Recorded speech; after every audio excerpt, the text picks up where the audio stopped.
You really need that stuff. Well, I couldn't resist eating your cookie. The raisin oatmeal cookie. That's a minute and a half ahead, isn't it?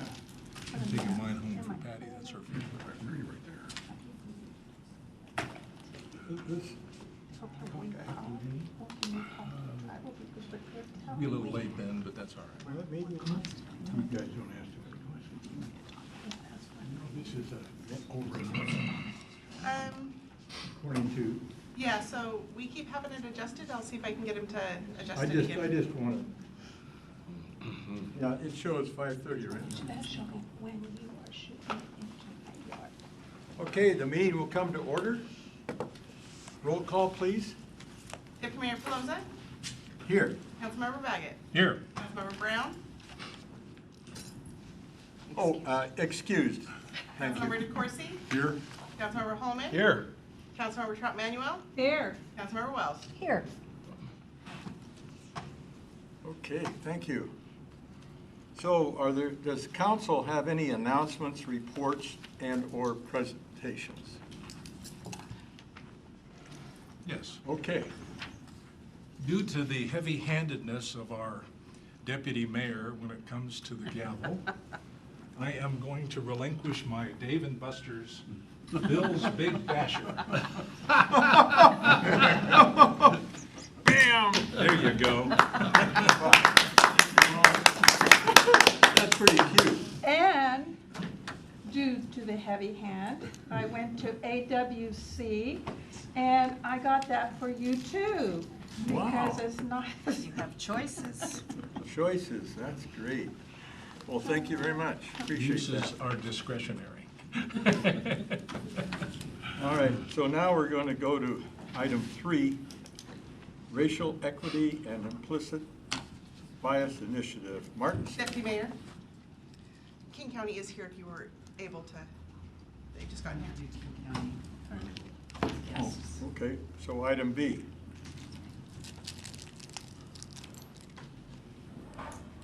Item B. No, it's the public works King County Metro presentation. Oh, okay, so we're in 4A then. King County Metro presentation, and I'm going to turn the gavel over to Claude. Thank you. Because Claude is the Public Works Chairman, and he will go over items A through E, and then I'll take over from there. Good evening. Hi there. My name is Cecile Malik, Senior Transportation Planner for the city, and I'm just here to introduce you to King County staff, Greg McKnight and Natalie Westberg. They're here to talk to you about the I-Line, Rapid Ride I-Line that is coming to Auburn and the mobility plan and their efforts. So they came to you last February, it was a long time ago, to introduce you to what was happening, what they were planning on doing. And so they wanted to give you an update on the outreach they've done, what they've heard, and where they're going from here. There you go.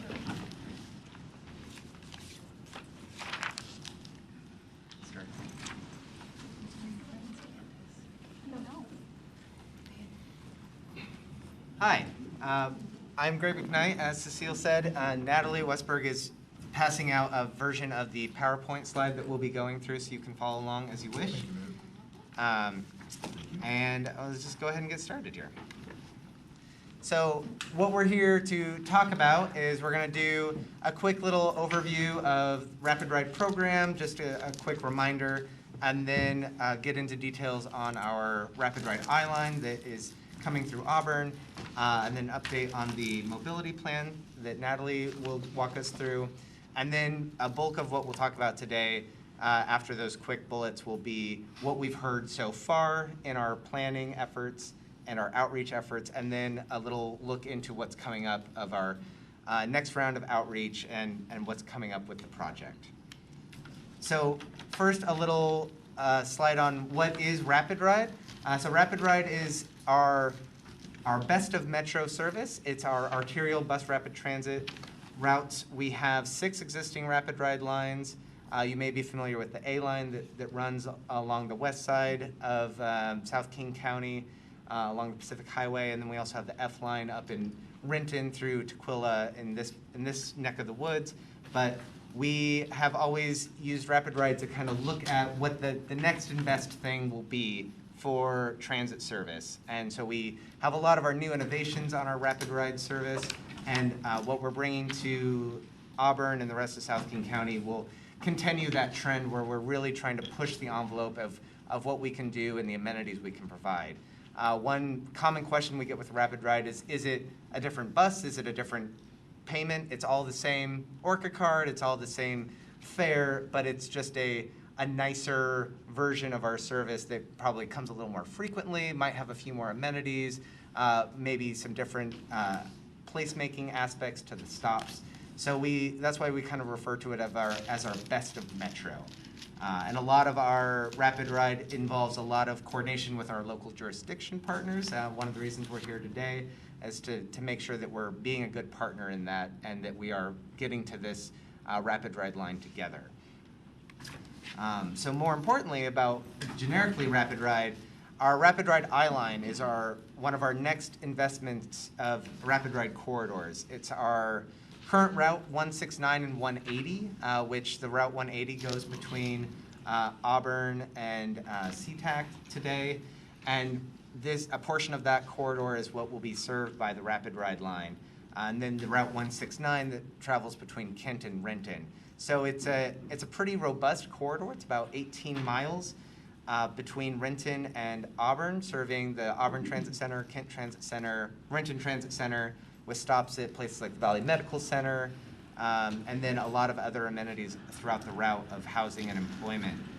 We have about 6,000 daily riders today on this corridor, so this is a very productive route, a very productive corridor, and we're looking at about $120 million investment. About half of that is coming from a competitive grant that we are going after from the FTA. So a lot of our schedule and needs are kind of revolving around how we can be really competitive for that FTA grant. So as we get into some of the more updates, I'll be able to go into a little more detail on that. But we do have our local match confirmed from our King County budget. It's our two-year budget has the money required for this portion of the planning, but we do have that money set aside in our 6 and 8 year SIP of the funding that will be necessary to match that grant funding. So a lot of our phasing right now, as you can see from the slide, we're in planning. We will be applying for that FTA Small Starts grant in fall of 2020. So we have a lot of work to do right now. So that's our big goal right now, is to really figure out what this project looks like so we can come back to that FTA Small Starts application with a robust look at what the project will be.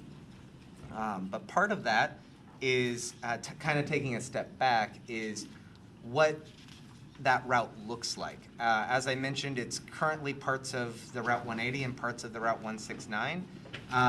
So as a result of that, we have a pretty robust service planning effort to look at what our full network looks like. So I'm going to hand it over to Natalie to talk about that. Yeah, so I'm the project manager for the Renton-Kent-Auburn Area Mobility Plan. And this is basically a service restructure for all the routes that travel through the Renton, Kent, and Auburn area. So we're looking at both setting up that route that will then become the I-Line, but we're also looking at broader network changes and feeding into that Rapid Ride corridor. We haven't made significant service changes in this area in about 10 years, and a lot has changed in terms of travel patterns and demographics, so we know there's a lot of work that needs to be done. We are really focused on investing in our equity priority areas, so that those are being identified both through data analysis, but also through making sure that we have an equitable process that's working with community organizations and historically underrepresented populations to help determine where we're going to be making investments and what groups and what types of service we'll be prioritizing. We have some areas that have very high ridership. We have some routes that have very low ridership. So we're looking at how we can deliver more efficient and effective services and making sure that we're rebalancing our investments as are needed. And another piece that this project is focusing on is getting beyond just a regular fixed route 40-foot or 60-foot bus. We're looking at different types of innovative mobility services like a community van or a community shuttle. Metro is experimenting with some on-demand services, services that operate kind of like a taxi and bring you to a transit hub. There are a lot of lower density areas that still have transit-dependent riders, so we're figuring out better ways to serve them than a regular bus that operates every 15 minutes, for example. And then finally, a goal of this project is to create that single route from Renton to Kent to Auburn that will become the I-Line in 2023. So we are alongside the I-Line in kind of the planning process right now. We've been going through, we just had our first phase of outreach. We have a second phase starting this summer, and we are going to implement service changes in September of 2020. So in a little over a year, there will be changes on the ground for riders and helping prepare the network for that capital investment. So from March to May, we were in our first phase of the project, getting information on needs and priorities. We are now entering our concept development phase and looking through different alternatives and getting community feedback on those options, as well as local jurisdiction feedback.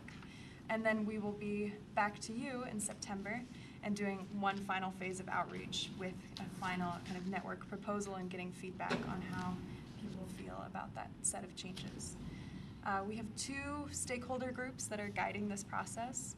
One is a community advisory committee of sorts called our Mobility Board, and one is the Partner Review Board, which involves local jurisdiction staff. And from Auburn, we have representation from the City of Auburn and also the Auburn School District and Green River College on that board. We met with your tab last month and got some great feedback from them, and we'll be back again in September, as is shown on this graphic. So Greg's going to give us some information on that first phase that we've just completed on understanding community needs and also having our community advisory committee help prioritize those needs. Yeah, so as Natalie mentioned, we're kind of in that second phase of work, and so what did we do in our first phase? So we had a lot of conversations. So there's a lot on this slide, but we had 18 different stakeholder interviews, and stakeholders were community-based organizations, so things like organizations like Lighthouse for the Blind or the Auburn Senior Center. We went out and we met with groups and asked them questions about their mobility needs, challenges, how we could best engage with that group, let alone the people that they represent, so we could get a really good handle on how we can best get information out to people and also get that information back, because we want it to be a conversation. We want to get that input. So we did a lot of stakeholder interviews. Those are ongoing. That number of 18 is as of when we finished this PowerPoint a week ago. We are continuously talking to different groups and the same groups again as we continue through the project.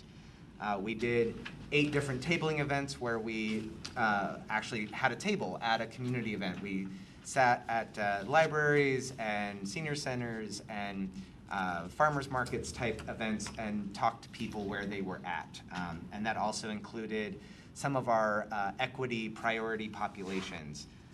We did do an online survey in the spring, and we had about 840 respondents to talk about the mobility needs throughout the area. And then we also did outreach at bus stops, where we had people out with clipboards asking people how they use the bus and what could be improved about it. So that was some of our bigger, broader community engagement. But we also had very specific engagement. I'm going to skip to the second one first. We had a mobility board, as Natalie mentioned, and this was 27 members of the community that we solicited input from a lot of community-based organizations, from City of Auburn staff, on community members that would represent a diverse population that we could come together and get valuable feedback. So what we ended up doing is we had about a 13-hour period over a 2-day session where these 27 community members were in a room. We taught them how to be service planners. We taught them the trade-offs that might be needed to say, okay, what about the routes that do this, and what kind of needs do we have? And we got some really, really great feedback from that. That group represents people from the city of Auburn, as well as Renton, Kent, and even places like Covington and other areas that could be impacted by potential network changes. The group had representatives we had students, we had seniors, we had people with disabilities, we had several members that English was not their first language, and we had at least three members that English was a language they didn't even speak, and we had live translation during the event. It was a little chaotic at times, but we got a lot of really great feedback of being able to have everybody participate regardless of a language barrier, and we got a lot of really good feedback from that. And that mobility board was that kind of the final part of that first phase of outreach. And that outreach also included a lot of that first phase included a lot of technical work. We were doing technical analysis. We were working very closely with the City of Auburn's staff, a lot of whom are in the room today, that we are bothering on a regular basis for questions and comments. We presented to your Transportation Advisory Board at several points and got a lot of very good feedback from that group that has been really helpful in continuing from that first phase into our second phase. And then also the Partner Review Board that Natalie mentioned, which is what we're kind of bringing all of that collective information to and kind of saying, okay, this is what we've heard. Here's the technical experts. Is this all jiving? Does this all make sense? Are we missing anything big? And so that's kind of who we talked to. How we did all of this, we had several press releases, we did newsletters, we have a website that will be at the end of the presentation as well. Tabling, we did targeted media releases. So we did have a variety of ways that we got the word out. The City of Auburn actually was quite helpful in getting the word out. It was out in the city's newsletter, as well as several other medias that the city helped us with. And so what did we actually hear in all of this, in this phase one? Specific to the Rapid Ride corridor, we asked about feedback on the alignment and where the alignment should serve. We asked a specific question about the current Route 180 pathway through Auburn that serves the D Street corridor, right where the Fred Meyer is, and whether that corridor could be better served by other modes, like Natalie was talking about, maybe other fixed route or some of these other flexible services, if that made sense for the Rapid Ride line to stay on Auburn Way. One of the benefits of Rapid Ride that we try to give our riders is that fast, frequent, reliable service. So the more times the bus turns, the less reliable it gets. So we have to have this trade-off of where do people need to go versus trying to get them there quickly. And so we asked some hard questions about, are the people that are using the current Route 180 on certain parts of the corridor, is this service something that we can provide a different way, or should the Rapid Ride do this the same way? So we got some really good feedback on that, and that we were able to move forward with a recommendation that we would keep the Rapid Ride corridor on Auburn Way between 9th and 15th.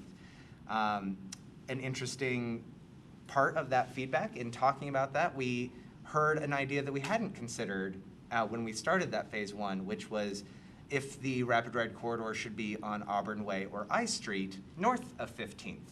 So from 15th up to, say, 277th. And that is a question that we heard from Auburn technical staff. We heard it from the Transportation Advisory Board. And that is a feedback that we're taking from that first round of input and putting it into our current round of analysis. So that feedback is being incorporated into our technical analysis in this second phase of maybe Auburn Way has some benefits and the I Street corridor might have other benefits. So that's one example of feedback that we've been getting that we are now using in our technical analysis. Another one with the Rapid Ride corridor is we asked people where they need to access transit. And so we got a lot of good feedback on key community assets that we should try to site our stations around. So that's really valuable feedback in where we come back and say, okay, we think that a station for the new service should be on this block as opposed to this block. We're not quite making those decisions yet. Our next round of outreach will include very pointed questions of, we've heard that these areas might be good for a station. What do you think? So we'll be going out to the public asking those questions. And I should let Natalie talk a little bit about some of the service things that we've heard. Yeah, so we heard quite a bit about areas where transit service is not meeting people's needs. We heard a lot about the need for more late night or weekend service, especially to meet shift workers' schedules, because our service network right now is really designed for a 9-to-5 work schedule. We heard a lot about the need for more connections to Southeast Auburn and Algona and Pacific. We also heard that there's all of our services concentrated around Auburn Station, and there's some growing nodes like around A Street and D Street, as well as in Southeast Auburn, so creating more kind of focal points in our network and more transit hubs throughout the city. So what we did with those needs is now we've taken those and we've developed some concepts for change and some alternatives, and we'll be putting that out for feedback in our second phase of outreach and getting broader community input on, well, would you like something to travel and serve this segment of Southeast Auburn, or would you like it to stay on the existing pathway, and get some feedback on really specific questions about change. We've just kind of been barreling through all this. Are there any questions on anything we've talked through so far? We have a couple more slides on kind of our next steps in our next round of outreach. We can get to if those are your questions. But any questions on what we've heard so far, or who we talked to, or how we talked to them? Councilmember Holman? Yeah, thank you. I sit on Puget Sound Regional Council's Growth Management, and we're looking at kind of the other end, is wherever the rapid ride or light rail or commuter rail goes, we see increased density along that corridor. Now that's kind of the future. Right. You're not measuring what is, but what will be. Right. And we have several areas in our community that are planning, and council is looking at where we're going to have increased density, which aligns quite well with the eye line here. How much do you base your decision on where your stops are going to be based on growth patterns that could be? Because all throughout, not just the Seattle area, but other cities, wherever there's rapid, consistent ride, you have increased density established.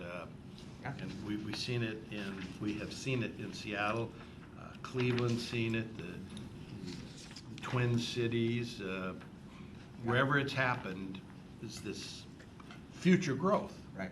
So you almost have to plan with a crystal ball. Yeah, and that's a very good good explanation of how we actually try to do this. And we do look at future growth when we're determining where our rapid ride corridor should serve and where those stations are. So we use a PSRC model for a horizon year growth that has all of the assumptions that PSRC has on where growth centers are and what those target growths are for individual areas. So we do run that model to look at what those 6,000 riders today, yes, they might be here and they might be in these areas, but is that different in the future? If we choose to put a station in this one location because that's where people are today, does that align with where some of these growth centers will be? And one of our goals in this project, in working very closely with the City of Auburn staff, is making sure that our team understands what those growth patterns look like for the city, what those zoning changes might be, where those growth centers are, and make sure that we're serving them today and in the future. But it is a little bit of a crystal ball, because sometimes it's hard to just say, oh yeah, they'll be here eventually. But that is definitely something that we want to make sure that we're planning for. in our station locations and our routing for sure. Thank you. Yeah.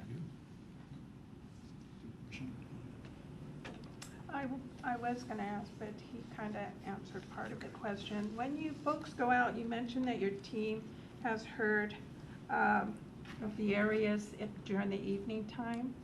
And what are those areas mainly that they're more concerned of? About having later night service. Later rides in the evening? We've heard about it quite a bit from Southeast Auburn. I mean, I think this is pretty universal in South King County in general, that our service doesn't run late enough for some of these needs. Sometimes it might not make sense to have it be a regular bus but a more flexible service. We're looking at those types of options too, but Southeast Auburn is a big location that we heard from, as well as improving the connection from Muckleshoot to Auburn Station. And when we presented to the Auburn tab, we actually heard that there's the free Muckleshoot shuttle. So part of our work is going to be also educating people about what their options are, because sometimes it's an information gap as well. And that was my reason of asking that, because I know that the Muckleshoots do have that free shuttle, but it only goes to a certain area. And so I was just wondering about if it continues, if you folks would pick up the other area that would continue further on. Yeah, that's a good, thinking about that partnership opportunity, that's a great idea. Okay, thank you.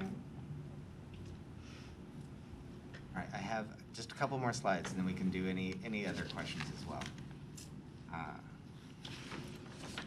So as we mentioned, we're in a second round of outreach now that we've heard a little bit of those needs and we started to come up with some of these concepts for change. So we will be out in the public through the summer, actually even starting next week. We'll be at the Auburn Community Picnic on July 16th, and then a few other events throughout the summer. We learned very early on that we needed to meet people where they are. Those community-based organizations that we interviewed, it was very, very clear that having a public meeting from 6 to 8 p.m. on a Tuesday night at the senior center was not going to get us all of the voices we wanted here for this project. So we are meeting people where they are. We're going to be out tabling. We're going to continue to have targeted events for different types of populations. We have a very diverse population through this study area, and we want to make sure we're hearing all those voices. So we will continue to do the very specific outreach to groups, but we do have some regular events that will be sitting at a table while people are enjoying a picnic or some of the other different activities throughout the summer for us to talk to people about their transportation needs. And we will have another online open house that'll go along with that, so that will have the media blitz that we will hopefully get a lot of support from the city of Auburn and spreading the word on that, and also to get to some of these other events. And then I think that, so my last slide here is where we're at. We are in our concept development phase. So we're really vetting some of the things that we heard and how we can best meet some of those needs. And then ongoing outreach, we have another meeting of our mobility board in September. And then we will be back in September to kind of update on where we're at on that second phase of work. And there might be some more specifics on that. The last look ahead is we will be, as part of that FTA process and that grant, we are looking to create a great, robust project that looks real competitive against all the other transit projects across the country.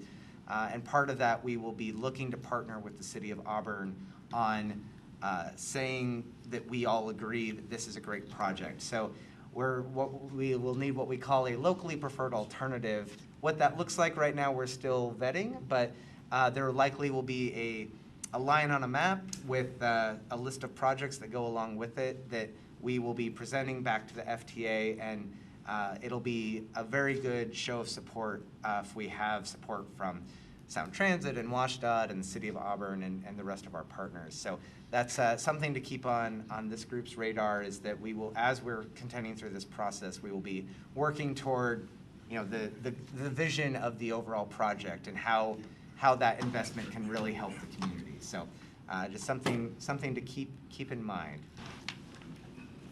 And with that, I think we have time for any other questions if we still have a few minutes. Well, Greg and I thank you both very much, and I serve on the RTC, and I'm very pleased to see that you're doing this not only in coordination with the city staff that's ongoing, that's really important. We Yes. asked for that many times about Metro doing that with the cities, but also the outreach that you're doing. I think it's impressive, and especially to see you're going to be at Let's Go for a full day. I think it's really important to get out there and meet with the people who are the users. Right. And that's one of the other things we talked about during RTC is people that actually ride the buses need to be the ones who spread Right. the voice of what needs need to be met. So Exactly. it's really good. Thank you. Question I have for you is looking at, this is a pretty aggressive schedule. I think you said like in 2020 this is going to be rolled Yes. out. So what's the timeline of the application for the FTA grant? And what's the timeline for them to make their decision and look at awards? Yes, so we are on a very tight schedule, both for the network changes and for our project. So we will be applying so we're already in the process. We've been accepted into what they call project development, which just means that they know we exist and that we will be asking them for a grant at a certain point. So we are already starting that coordination on that grant application. The formal request for scoring, as it's called, will be in September of 2020.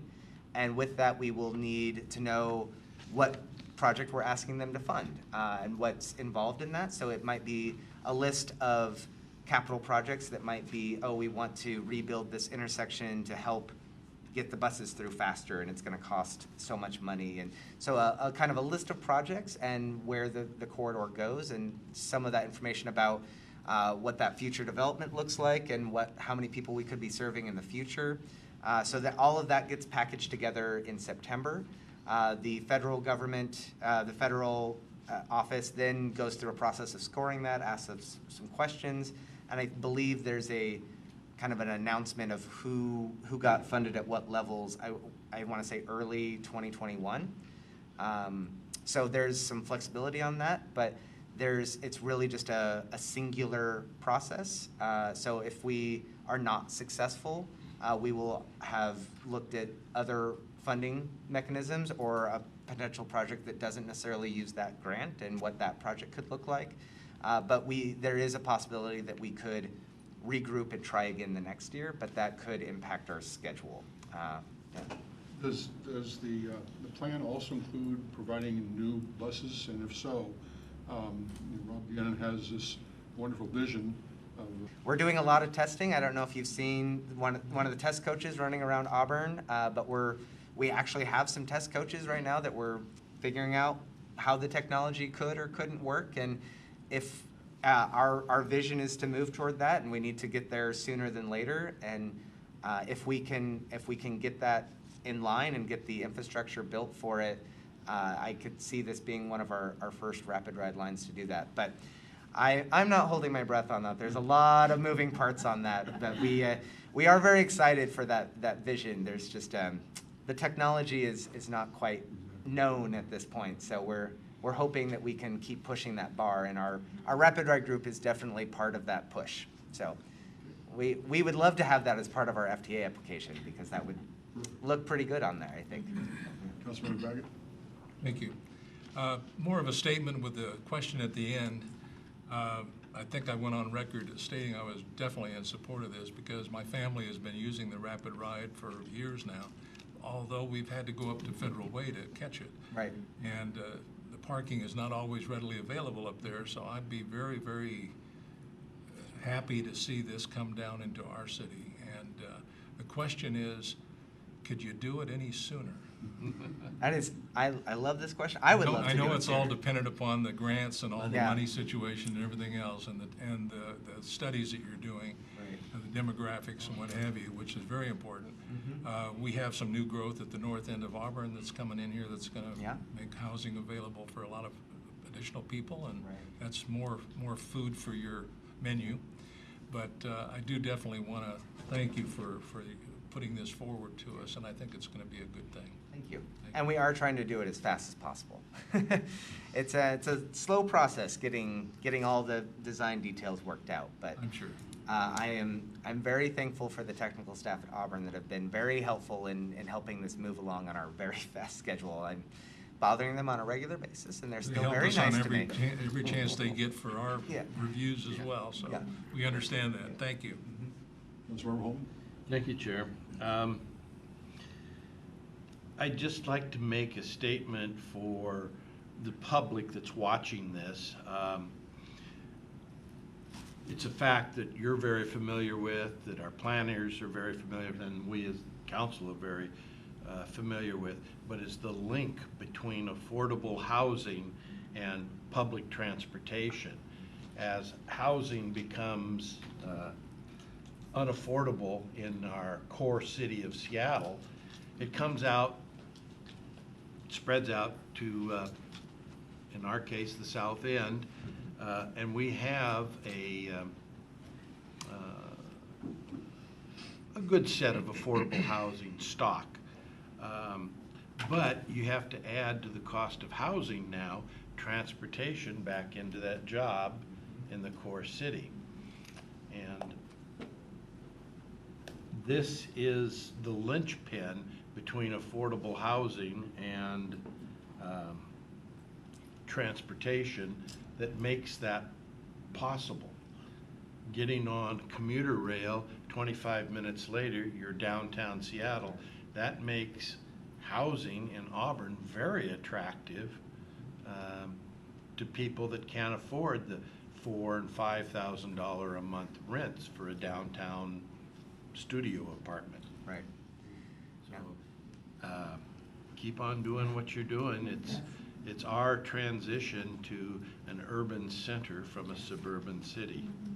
Thank you for that. And I think that's one of our guiding principles in all of the work we do is that equity lens that we mentioned a couple times throughout the presentation, that we really want to make sure that we are doing this for the people that need it the most, and investing in areas that have been historically uninvested in.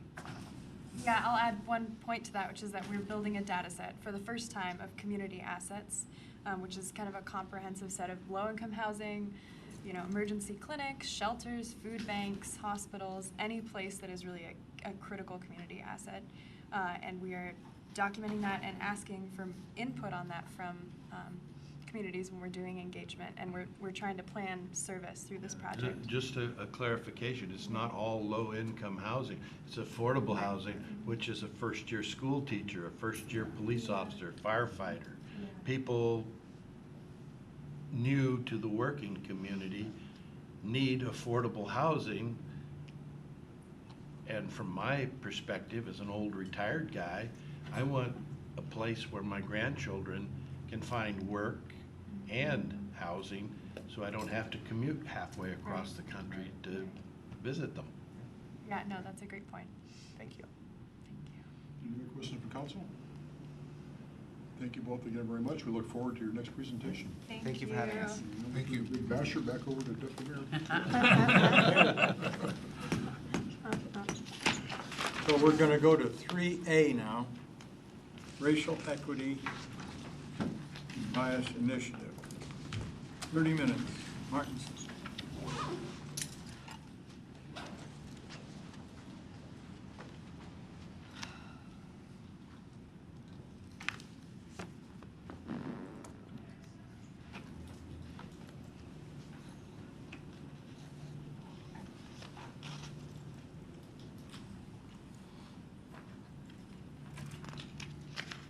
Good evening, and thank you for having me here to address any outstanding concerns from the program perspective prior to the council's consideration of a vote to enter into the contract.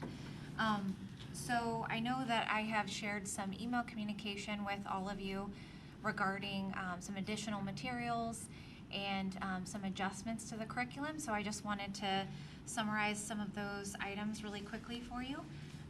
So there was email communications that I had sent with a outline of the curriculum, and so based upon feedback from council, we had adjusted the 40 hours for the council to reflect specifically 8 hours of training regarding additional groups, so intersectionalities and not just focusing on race. So those were veteran status, disability, gender, sexual orientation, class, religion, ability, language, and age. So 8 hours specifically on that, in addition to the additional 8 hours that were already there of the 40. So that would be 16 hours total addressing those specific areas of concern.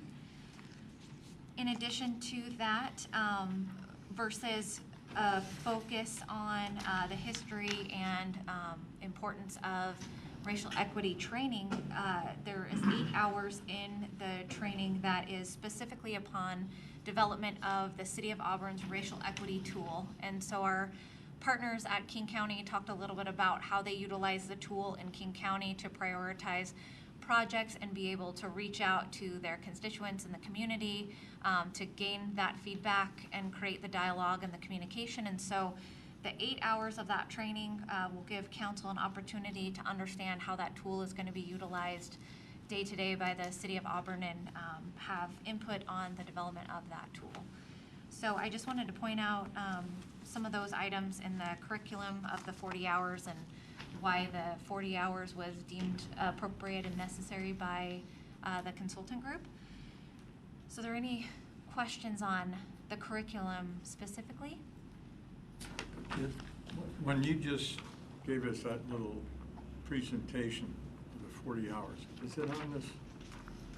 So it is included in the material that was provided with the council members' packet was a breakdown of all the cost estimates, and so the amount for each year of the contract is a not to exceed amount, and so some of that is subjective calculation based on the consultant's hours and how many hours that they thought they would need for each one of those items of deliverables within the contract. And so I presented that level of detail because I thought it was important for the discussion for there to be, and I can go through kind of what the investment is for each year of the contract so you know what you're getting in an end result or an end product.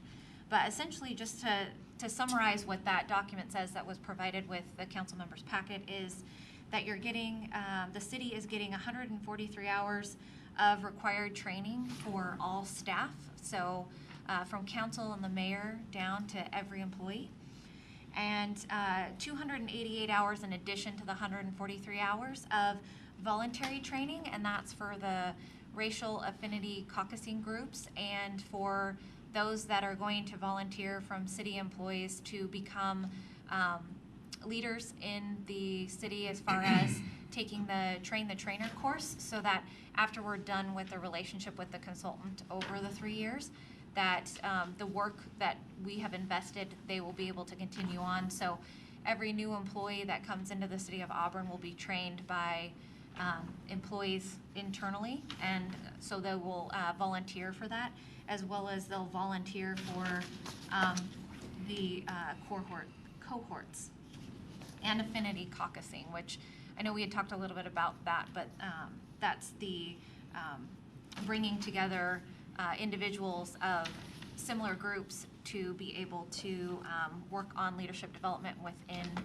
those groups. And so talking about different types of groups in my research that I've done with King County as well as nationally, those groups can range from, you know, African American, Hispanic, veterans, females, those types of things. And so as we go through the training and we develop those, I think they will be representative of that, the different groups that we talked about that we wanted to see. In addition to just the discussion on race, we wanted to see discussion on different underrepresented groups as well. And so most likely caucusing will happen around those different areas that we'll be discussing in that 8 hours of revision training for council and for staff.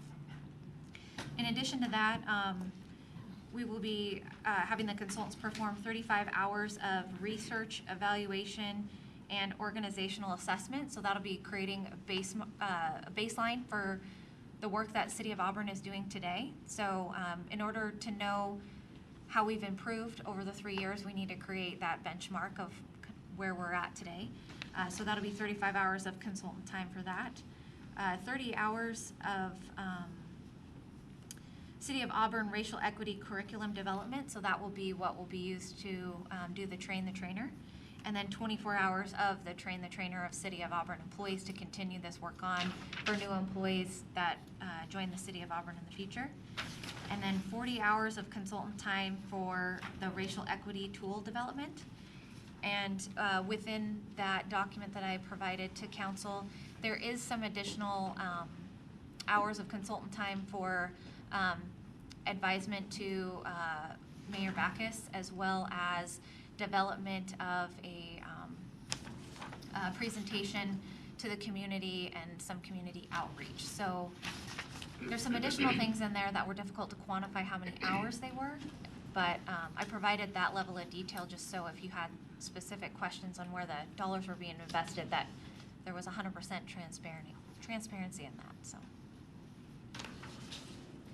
And then an additional comment that had come up was who all, as far as consultants, were going to be on the team helping advise the City of Auburn. And were we just getting Bernardo Ruiz's help, or were we getting additional consultants' help? And so I wanted to go through really quickly and just do a snapshot of, so we've all heard from Bernardo Ruiz and met him, and he is going to be the lead consultant on the program advising the City of Auburn. And in addition to Bernardo, his partner is Anita Garcia Morales, and they have developed the Racing to Equity group. They have recently joined forces with a group, and so Barbara Grant is the CEO of Crux, which is Crux Consulting Consortium, and so they have a large number of consultants that work for them. So I didn't include all of them on there, but a variety of consultants that work for that group that Bernardo has partnered with. Dr. Pon, our department directors met him during a department directors meeting, and he is also going to be the lead consultant that's going to be assisting Bernardo. So when you see for 2019, 2020, and 2021, you'll see Dr. Pon's name in there as far as what consultant, and so I wanted you to be able to put a face with the name, and I'm happy to share these bios with the council as well if you would like more information. And then Dr. Marks, so this is the gentleman that has created a pretty large training network specifically for police officers. We were able to, through WCIA, attend one of Dr. Marks' training, and I think his training applies universally to all of our employees, and so we're leaning towards utilizing him for the citywide keynote to kick off the training for all staff.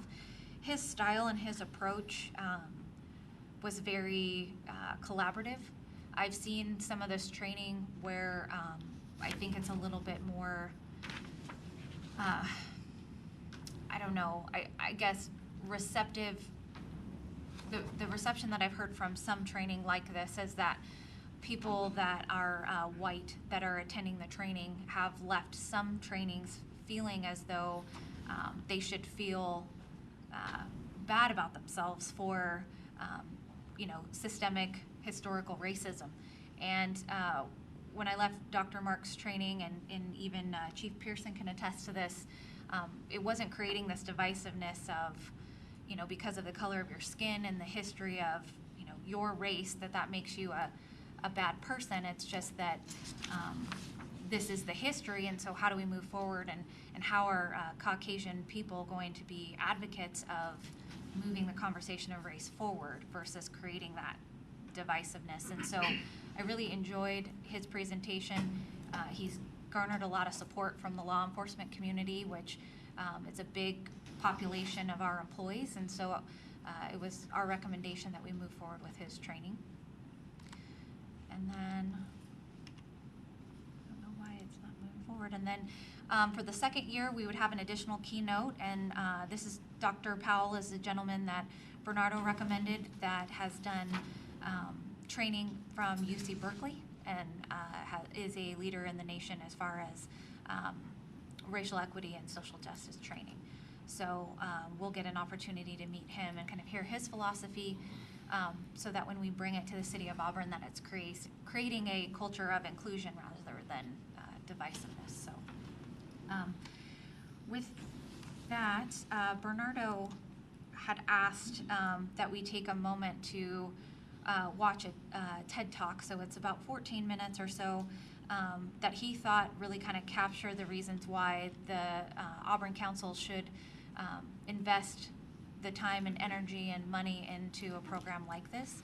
So before I start that, I just want to make sure that I've answered all your questions or outstanding questions that you have on this program prior to your consideration of the contract at the next council meeting. Bob? I may have a statement or something to make at the conclusion of this, if that's okay. Of course.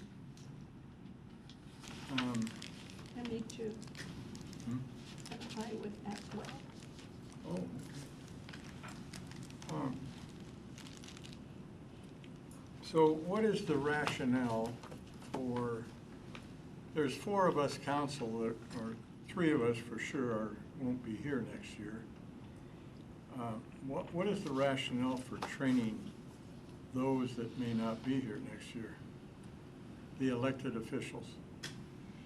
So when I spoke with Bernardo about that, because that was one area that I had heard the feedback, and it was several council members that had expressed that feedback, and so his philosophy was that this type of leadership in the city starts from the top down, and it starts from the moment that we enter into this contract.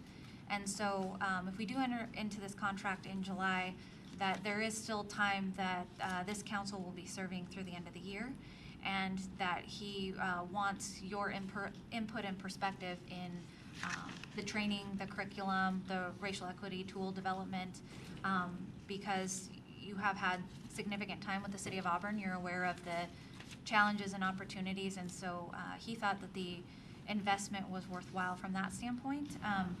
He understands that if we have new council members, just like our Train the Trainer program, we'll have new employees join the city of Auburn as we have attrition, and so there will be refresher training that will need to be done for new council members. But that was his perspective on it, and so if there's any other perspectives that you would like me to share with him, he's very open to modifying the program and meeting the needs of the city of Auburn. For the rest of this year, 2019, what do you feel the costs are for training those council members who will not be here in January 2020? Do you have a kind of an estimate on it? So it'll be an estimate of $15,000 to train all of the elected officials. So that would be Oh, okay. So 3. the total amount, yeah.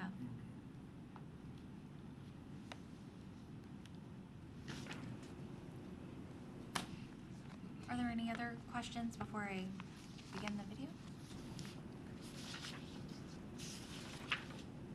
So I guess go ahead and do your film. You have a tendency as a writer to want to make something absolutely perfect. How do you know when to let it go? The world is waiting.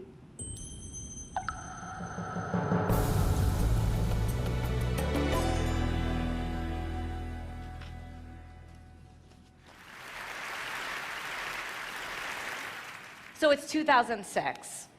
My friend Harold Ford calls me. He's running for U.S. Senate in Tennessee.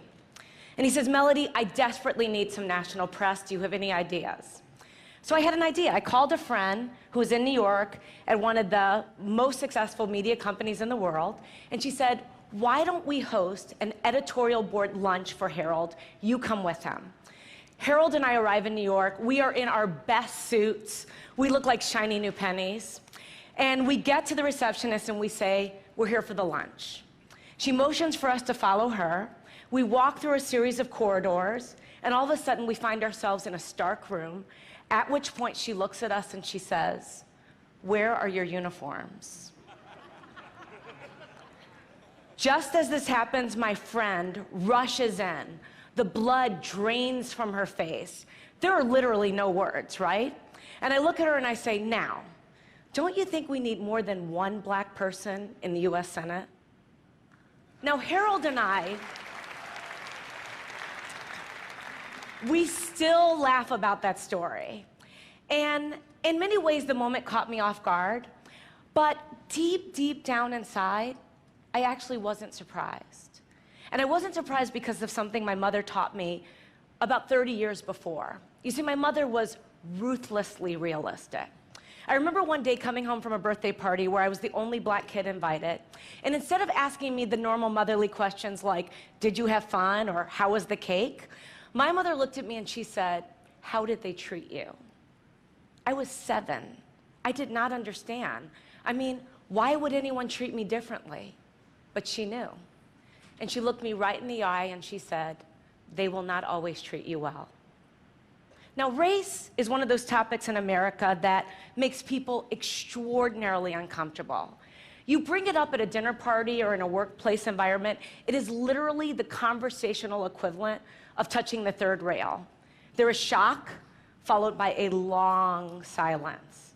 And even coming here today, I told some friends and colleagues that I plan to talk about race, and they warned me. They told me, don't do it. There'd be huge risks in me talking about this topic, that people might think I'm a militant black woman and I would ruin my career. And I have to tell you, I actually for a moment was a bit afraid. Then I realized the first step to solving any problem is to not hide from it. And the first step to any form of action is awareness. And so I decided to actually talk about race. And I decided that if I came here and shared with you some of my experiences, then maybe we could all be a little less anxious and a little more bold in our conversations about race. Now, I know there are people out there who will say that the election of Barack Obama meant that it was the end of racial discrimination for all eternity, right?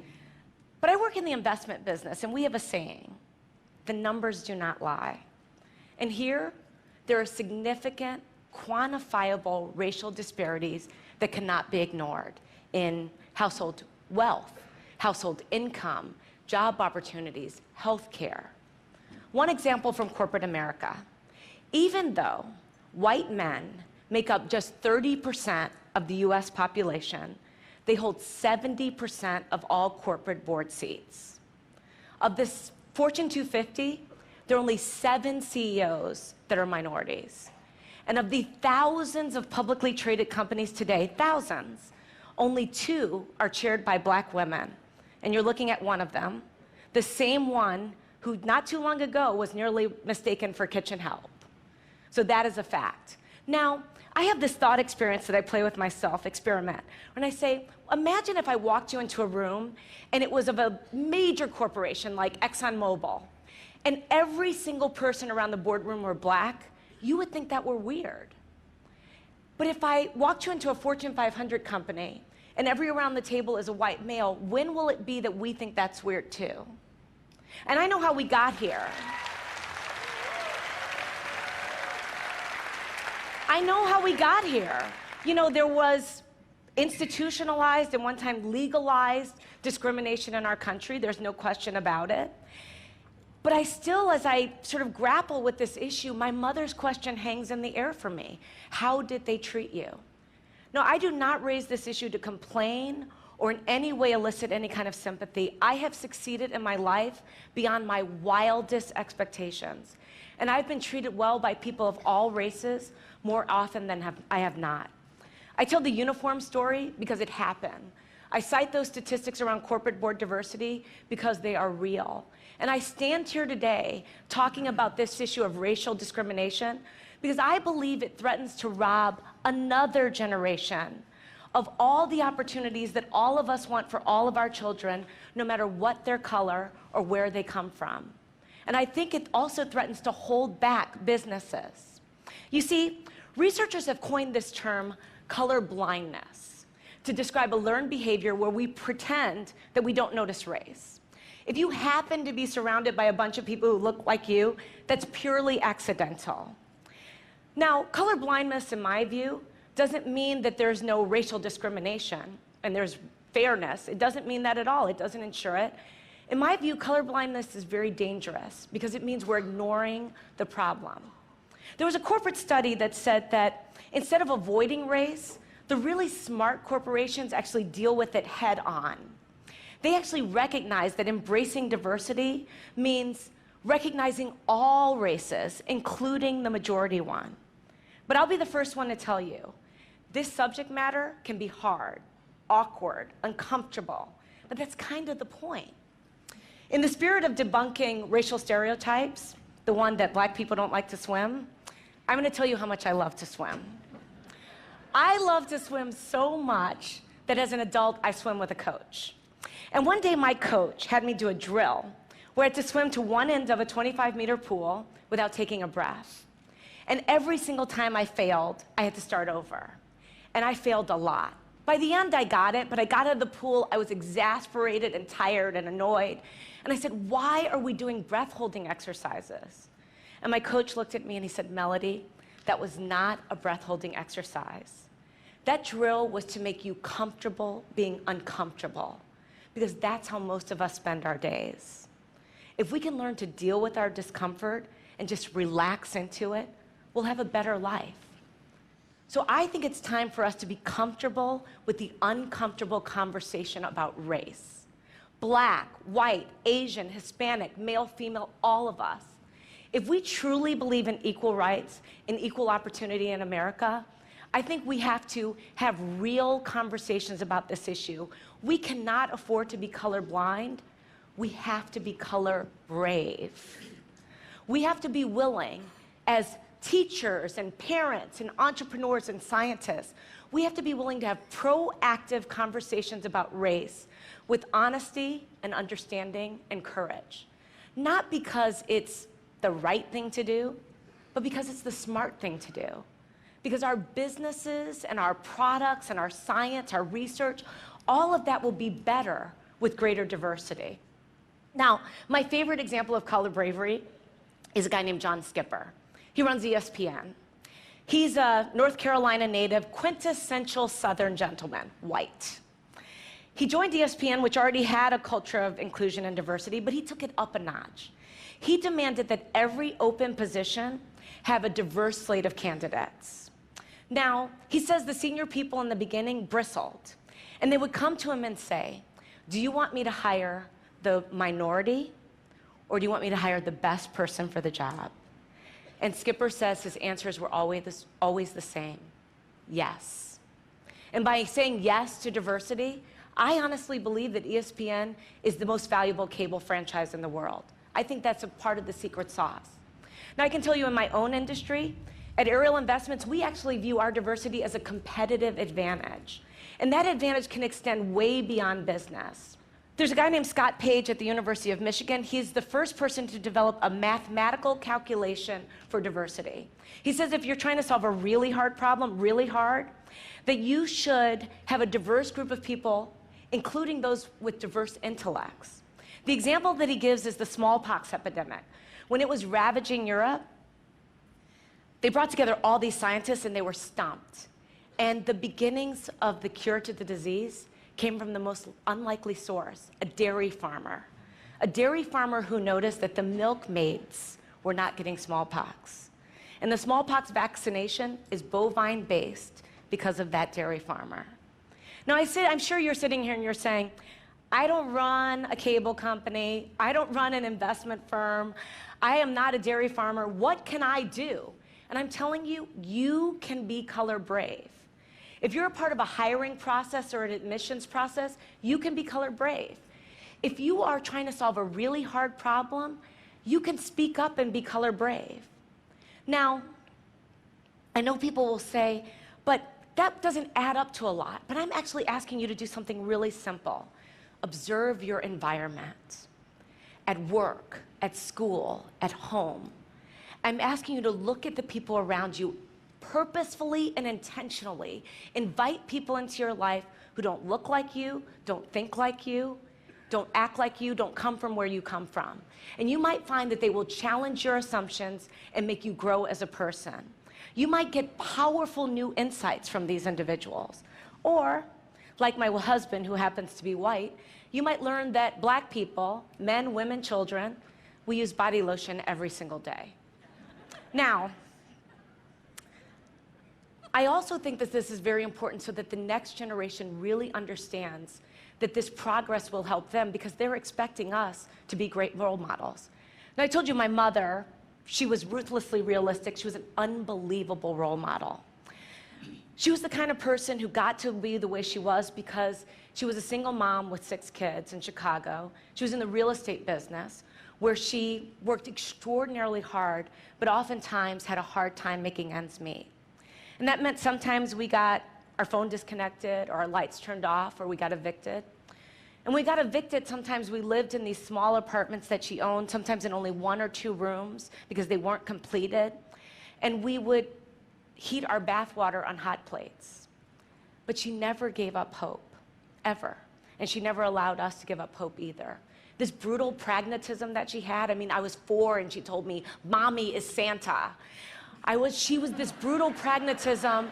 She taught me so many lessons, but the most important lesson was that every single day she told me, "Melody, you can be anything, anything."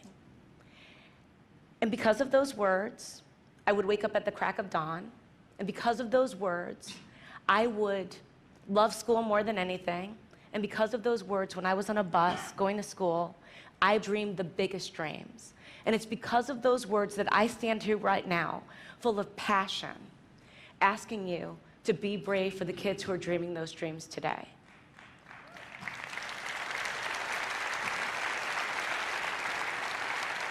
You see, I want them to look at a CEO on television and say, "I can be like her," or "He looks like me." And I want them to know that anything is possible, that they can achieve the highest level that they ever imagined, that they will be welcome in any corporate boardroom, or they can lead any company. You see this idea of being the land of the free and the home of the brave? It's woven into the fabric of America. America, when we have a challenge, we take it head on. We don't shrink away from it. We take a stand. We show courage. So right now, what I'm asking you to do, I'm asking you to show courage. I'm asking you to be bold. As business leaders, I'm asking you not to leave anything on the table. As citizens, I'm asking you not to leave any child behind. I'm asking you not to be colorblind, but to be color brave, so that every child knows that their future matters and their dreams are possible. Thank you.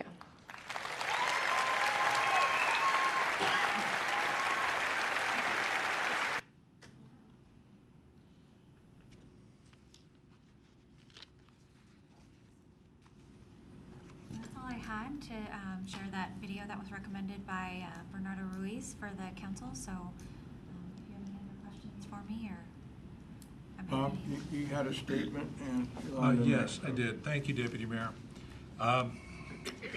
Next week, we're going to have a resolution brought forward to this council to vote on this very subject for training of racial equity and implicit bias initiatives. I think this is a great tool for our community and our city, and I plan to vote for that. I believe in diversity, and also believe that we should embrace diversity in our communities and in the city of Auburn. A recent experience showed me that sometimes we do things without thinking, and the perception can sometimes be unkind. It was not intentional, and the recipient knew that and was gracious in understanding how it occurred. We all have much to learn about perceptions and how it affects each of us. I never understood or believed that I could do something that could be or would be interpreted as disrespectful, and yet it was. And I am truly humble and apologetic. Simply singing a birthday song that I learned as a child created a painful lesson for me, and I am deeply ashamed because of it was taken out of context.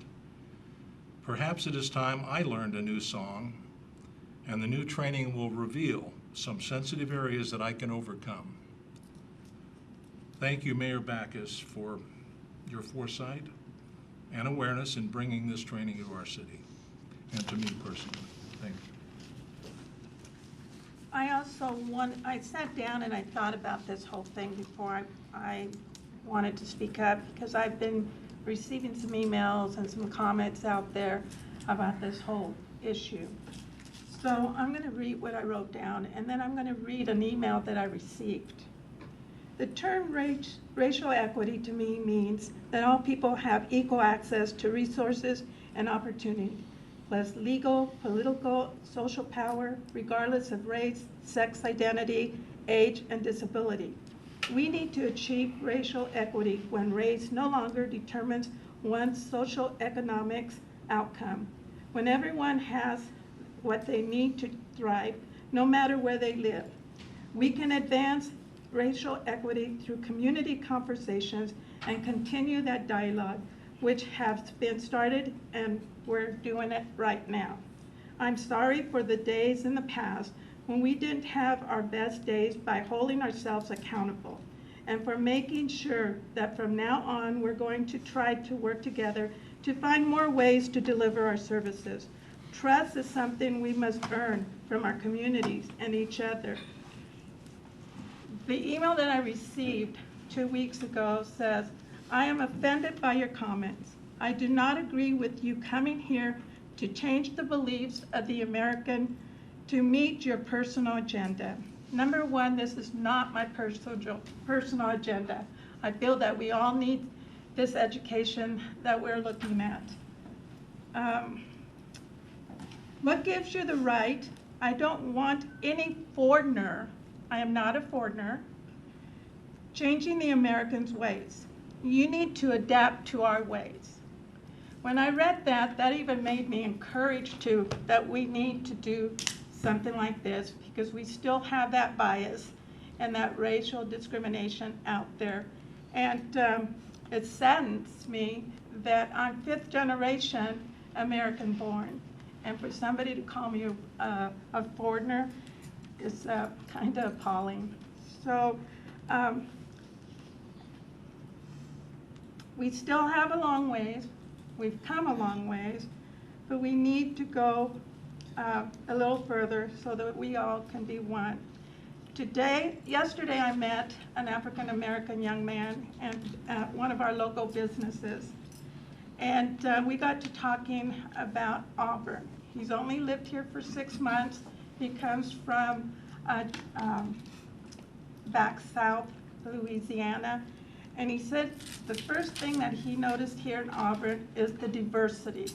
How many different cultures are living here and how much he loves it here. And he has 3 children, and he's really looking forward to raising his kids here in this city. I shared a little bit. My husband told him right away that I was a city council member, which I hate him doing that.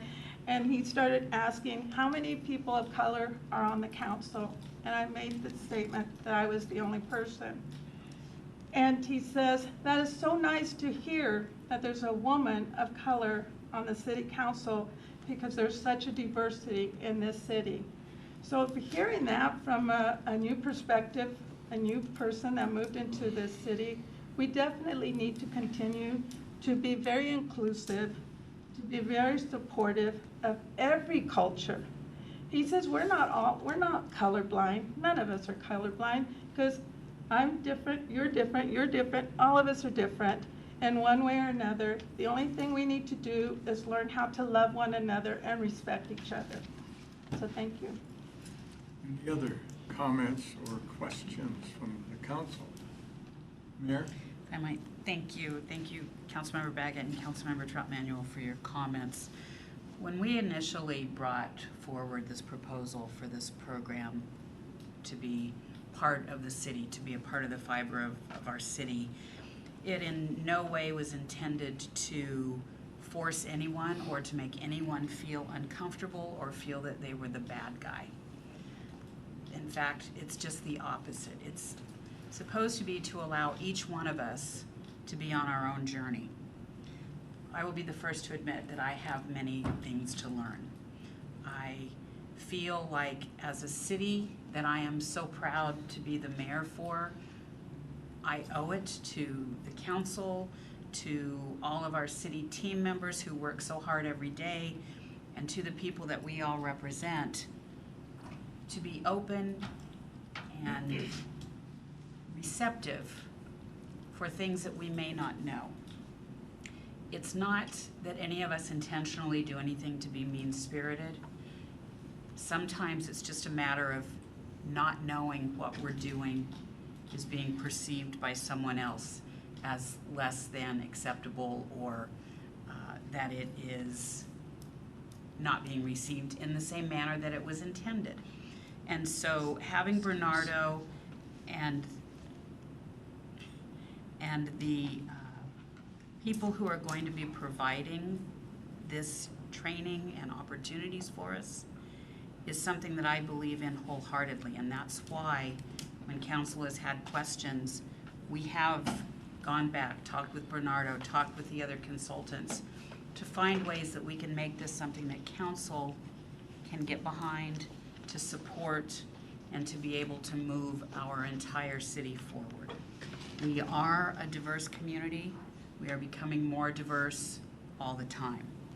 And so to be able to meet the needs of our entire community, I think that this is a great first step, and I'm, as I've mentioned before, hoping that council can get behind this and support this when it comes in front of you next week at the council meeting. Okay, any other questions? Do you have any further comments? I don't. Okay.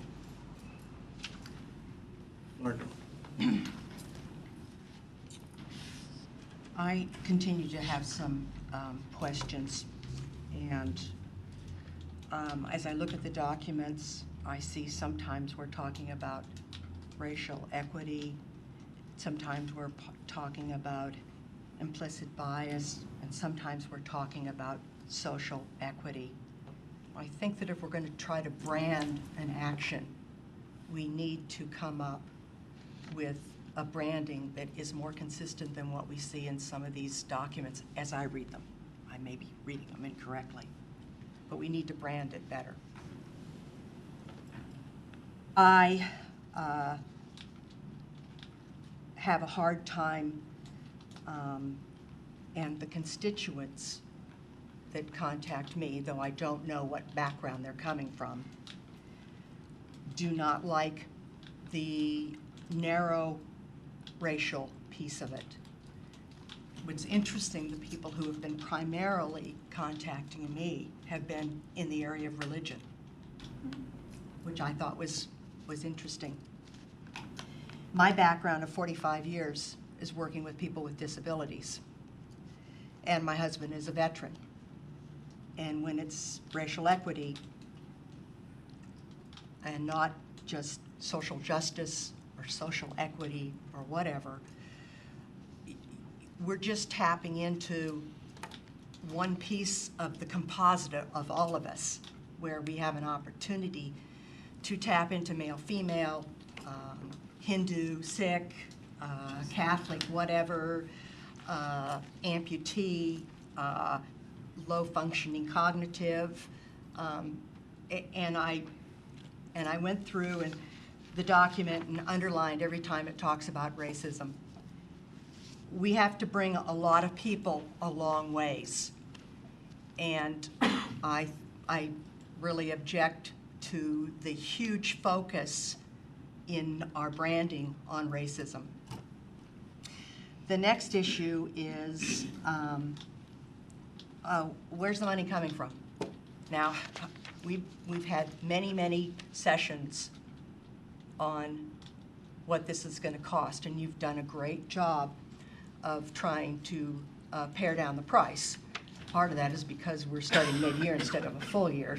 But anyway, when it at the top says budget impact, current budget 0, proposed revision 0, revision budget 0, when we have been really, going through the budget and looking, even though some of our constituents say, let's give up a quarter mile of road repair or whatever, well, then that's fine. I don't have a problem giving up a quarter mile. Let's show in the budget that we're going to give up a quarter mile. or maybe there's something else that we can give up. Equity, social opportunity is what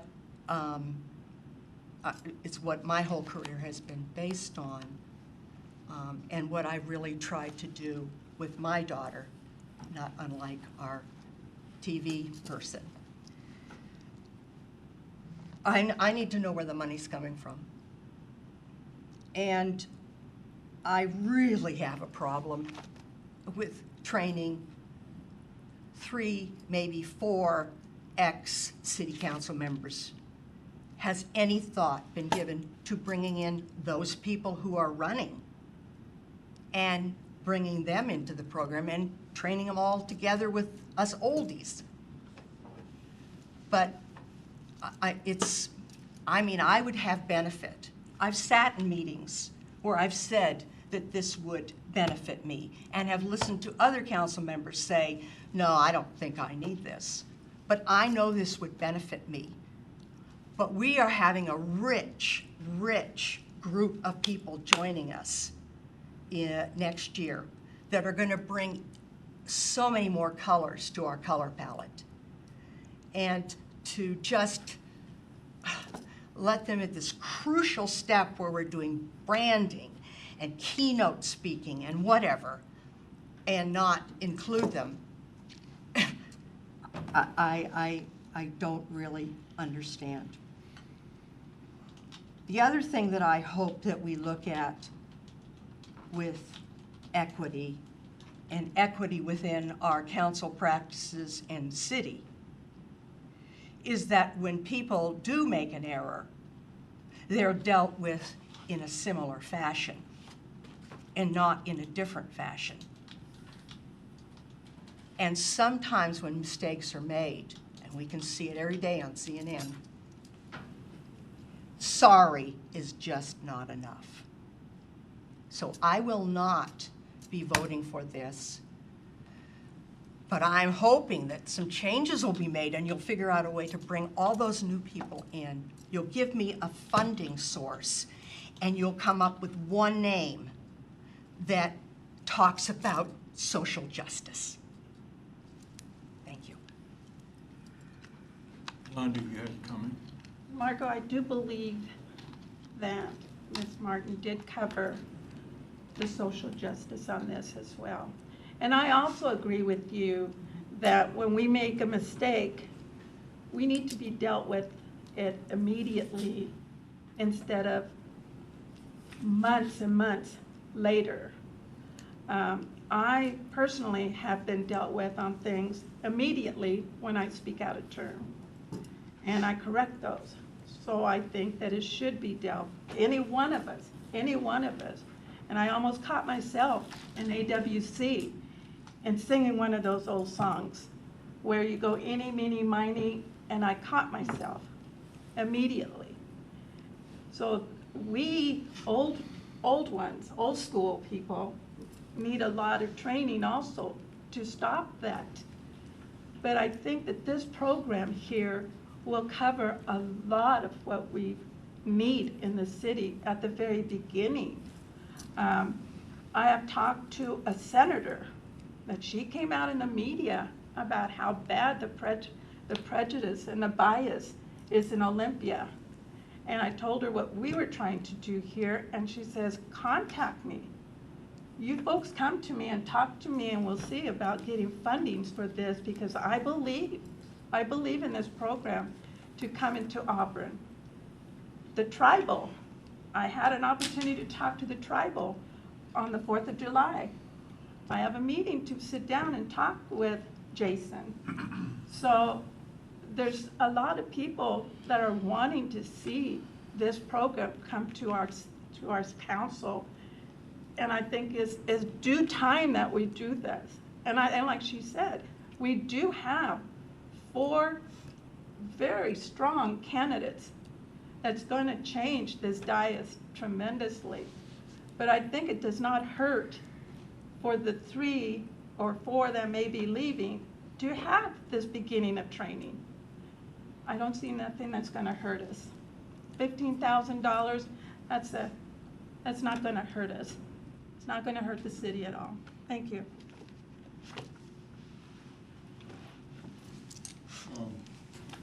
I wasn't gonna say anything. Me neither. But I need to chime in here. First, let me say is I'm not against this process. I think, Mayor, I think you said it, this is not a program. This is a cultural awareness of our entire community. It begins with the city government, city employees, and it filters down, hopefully, to the rest of the community. Councilmember Manuel mentioned she's 5th generation. I'm 2nd generation. My family, most of them, when they first came here in this country between 1898 and 1921, changed their names because their Italian names were not acceptable. Just a real quick story. 2 years ago, quite a few years ago now, but Rick Riz, the baseball announcer for the Mariners, was our guest and keynote speaker at one of our Sons of Italy lodges. And Rick told the story about his family. His name is spelled R-I-Z-Z-S. And his family name is Rizziatello from Chicago. His father could not find the job because of his last name. So a number of family members changed their names. Some of them became Rizzos, some became Ricio, some became just Riz. And for some reason or other, his father put an S on the end of the name and it became R-I-Z-Z-S. It was the only way his father, who immigrated, his grandfather, who immigrated from Italy, my grandparents and great-grandparents immigrated from Italy, the way they could be accepted into society was to change their names, because they weren't accepted otherwise. I think in today's age, it's sad we actually have to do this. We see this every day in the media. We see it every day in everyday culture. We see it definitely in the 6 o'clock news about the different things that are happening. I think it's very important to address this. My issue is I'm not quite sure we're addressing it in the right manner. And I don't mean that in a negative sense. I mean, when I look at 7 council members with 40 hours of training, I'm not quite sure what 40 hours of training brings us. And I appreciate you coming back with the documents, Candace, giving us all the information. To me, it's let's have a 1-hour primer and really have an understanding of what this means first, and then go through the steps of what is needed to bring us to the point of having that full understanding of all the isms, because all the isms are important for all of us. And I appreciate the consultants who have provided the information to us. If I was starting over to do this, I would say this is an important enough issue. We need to bring on an in-house trainer, a full-time FTE. And that may happen at some point. Bring in a full-time person who actually does this in the city for current employees, for new employees, for current council members, for new council members, whatever the makeup is, not as a program, but as a implicit cultural addition to the city to make it a long-lasting, effective, and a process that does not go away. I've been involved in many of the trainers, and quite honestly, most of them fail. It's good for a while, but then it doesn't quite work at the end. And once you bring somebody in who has a focus, and it's their job to do this, and they have to perform, then it becomes lasting, it sticks, and it gives you what you're looking for. So a number of issues that I have related to cost, time frame for council members, and I'm not sure are all council members will be all together, because if we are, we're going to have a public meeting. If not, we can only train 2 or 3 of us at a time.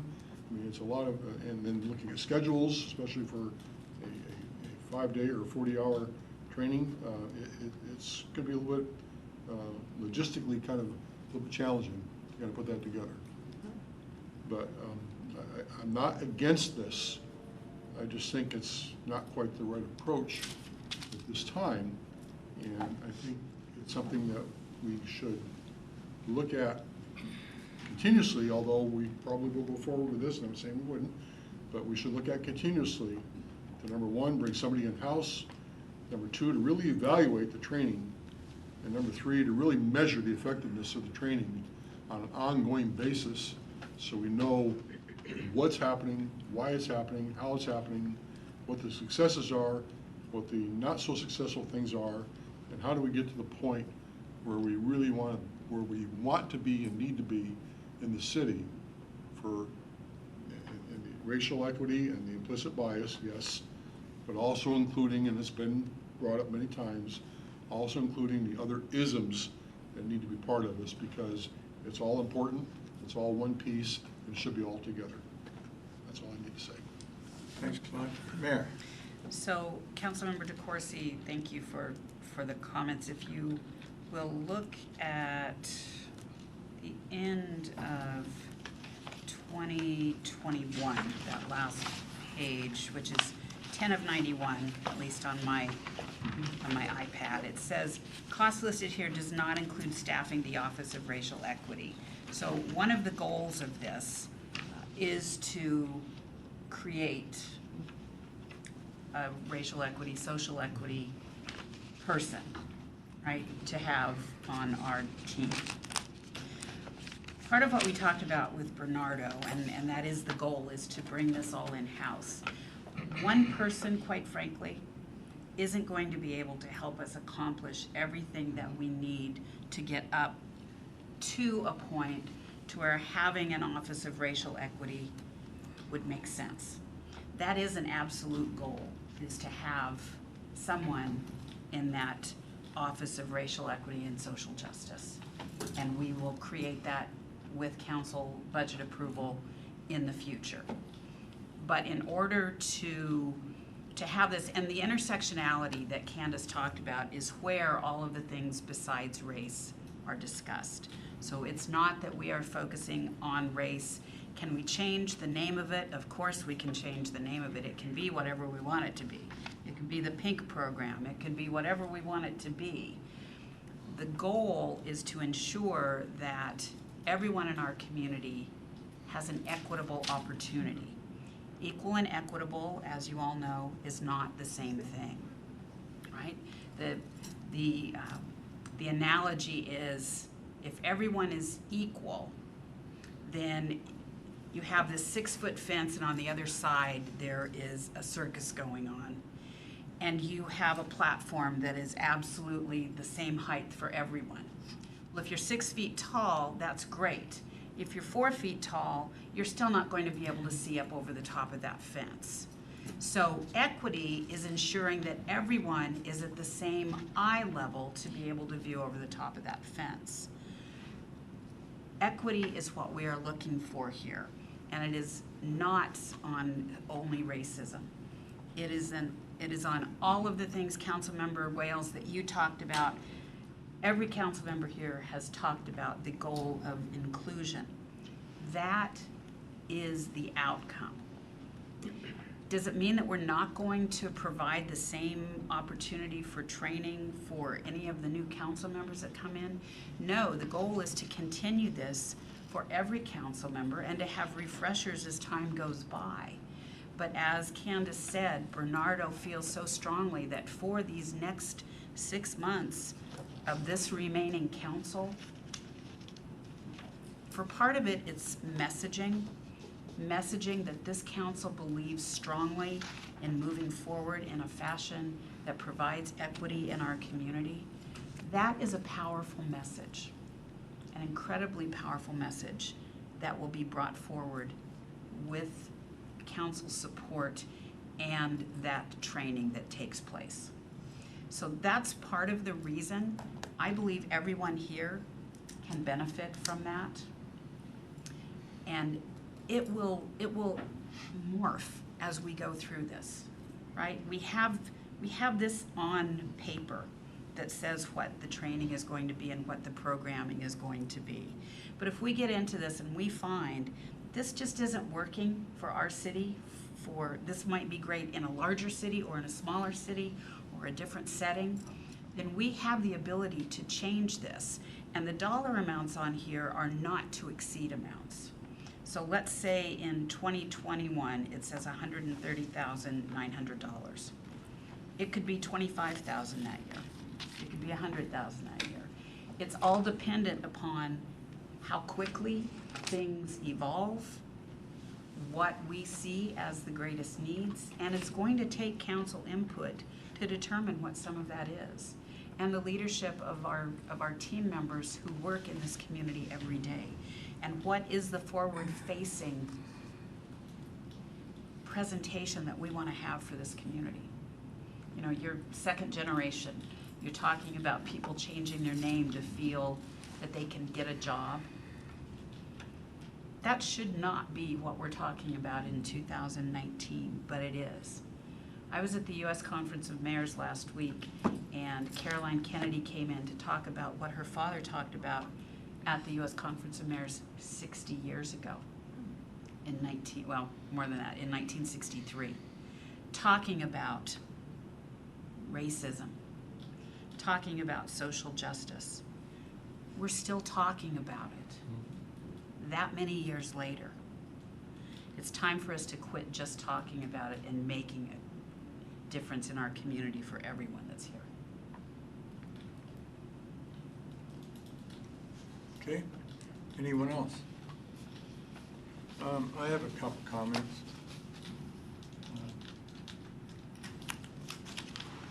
I'm concerned about the cost of this program. Talking with other entities, businesses, oftentimes, more than often, you have a set price, and then change orders come in. Next thing you know, you're up to $500,000. This 3-year program is around $420,000. And not to exceed. And a not to exceed. But not to exceeds, I was in the contract business with the Boeing company. And we had a lot of our contracts were NTEs or not to exceed. However, when it really came push to shove, we would negotiate an extension, and that extension would be way over the not to exceed.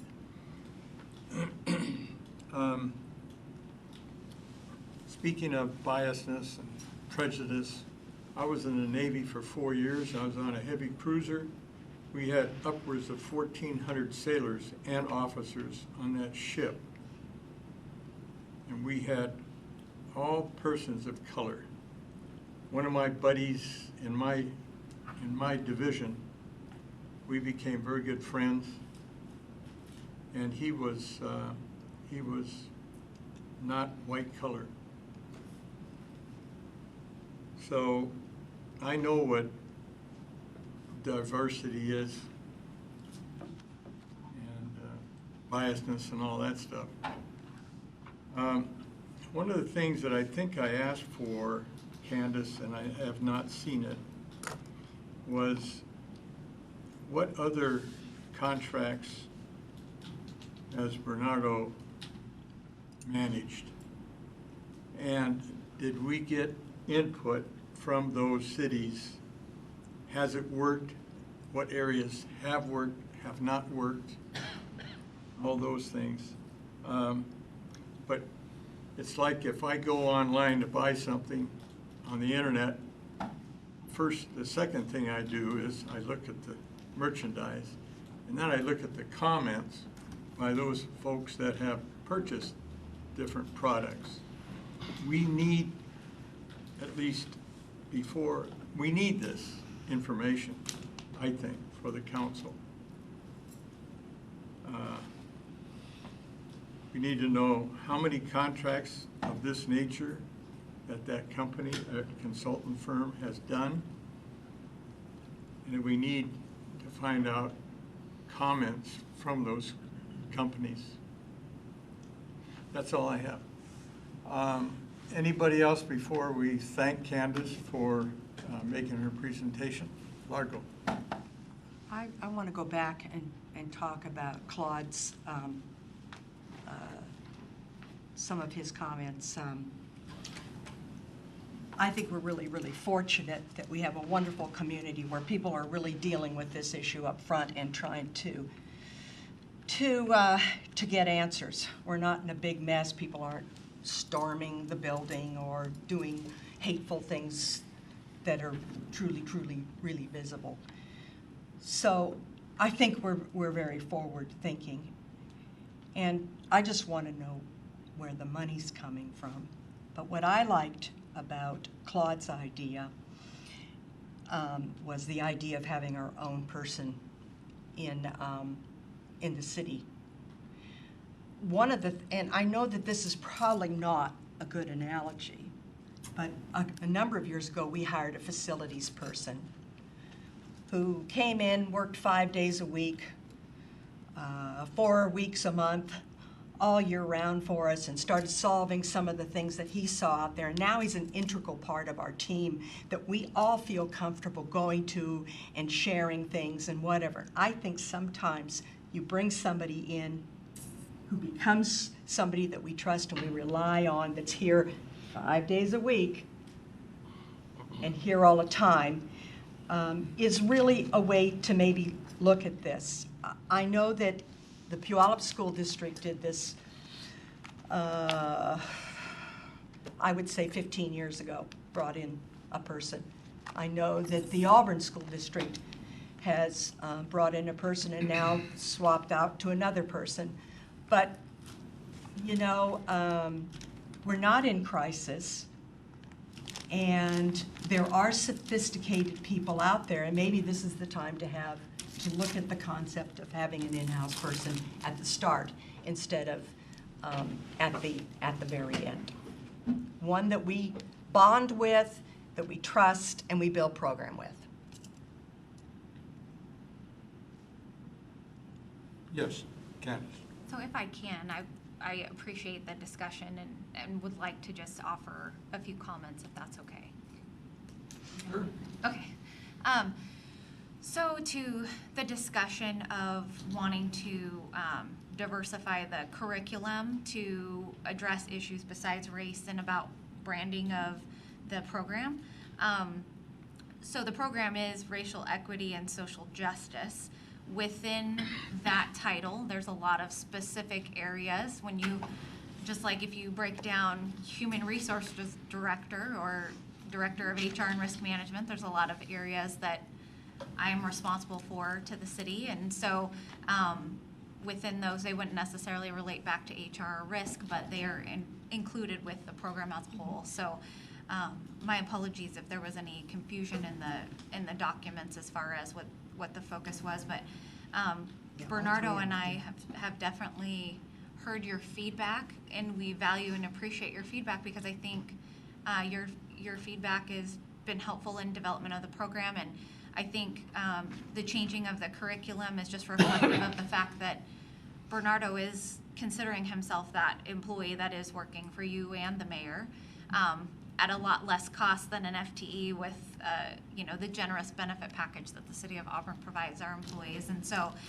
really the approach in discussion with myself and the mayor when she approached me with this when I was hired early on of her objective to have us research this and develop this program for the city was to try and be fiscally responsible in implementing it as well as making it a permanent program. And so at the end of that 3 years, that would be the goal, is to hire a full-time employee and go through the normal budgeting process. I apologize that the amount of the program did not carry forward into the council agenda and the council packet. Those costs, the budget impact are the $99,000, I believe it was $180,000, then $130,000 that was provided in the backup document that was in the packet, so I apologize for that clerical oversight. My discussion with the previous finance director was that since that was one-time money, that would be coming from one-time funds, and so I didn't have the specifics allocated out for you, but that would be where that would be coming from, and so I can speak with our assistant finance director and get more specifics for you in that. And then speaking to the 40 hours of council training. So obviously Bernardo has his professional perspective, but just like all of us, we make recommendations to the council, and the council makes those decisions. And so if that is something that you would like to see modified in the contract, we're more than willing to provide a product that meets your needs, desires, and expectations. So we can provide that modification if there is support for us to do that.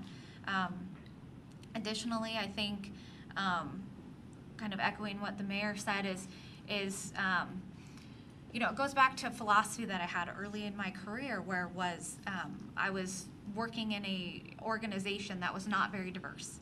And I thought, maybe naively, that if you just increased diversity into a group of people, that they would welcome them with open arms and things would just naturally evolve and progress from there.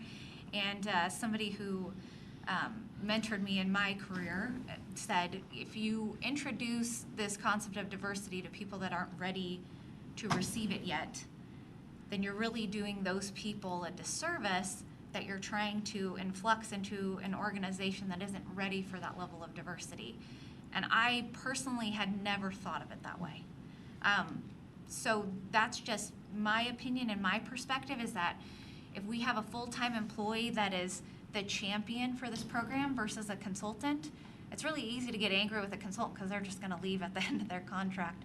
Or someone comes in and does a training and maybe it touches a nerve, or it frustrates someone, or it causes them to question things or kind of struggle through changing their perspective, then that consultant leaves. But if you bring an employee into an organization who's trying to champion this type of change, and we don't have a benchmark yet to know how receptive our community or our employee group is to that change, I would hate to put someone in a position for failure, as I naively early in my career thought if you just bring somebody in with the credentials and the education and the experience, or you bring somebody in reflective of the community that we serve, that just by that exposure, that's going to create acceptance and understanding.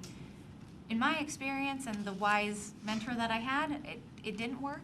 And so we had to backtrack a little bit and deal with some of the issues of bringing that diversity into that very non-diverse workplace. So I'm just one person, and that's just my perspective, but just wanted to share those comments with all of you, and hope that, you know, through some evolution and modification of this contract or this program, that we can find something that works for everybody and continue to be collaborative to the benefit of the city and community and our employees. So. Yes. I just want to say, this will be the last time I'll say this, that the 400,000 plus what we're thinking of spending is nothing compared to a person like myself who could have filed some grievance with the city, but I chose not to do that. It could have cost the city a lot of money. As Mr. Baggett mentioned, that he also did something. If this individual was the type of person that wanted to come after the city, we could have spent a lot more than $400,000 there.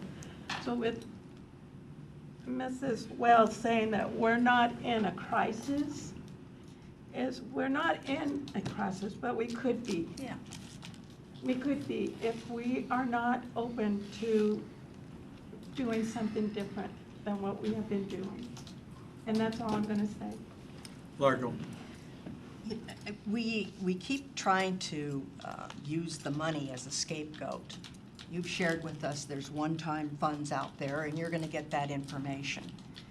And when there's priorities out there, we come up with the money. So it's not an issue of money.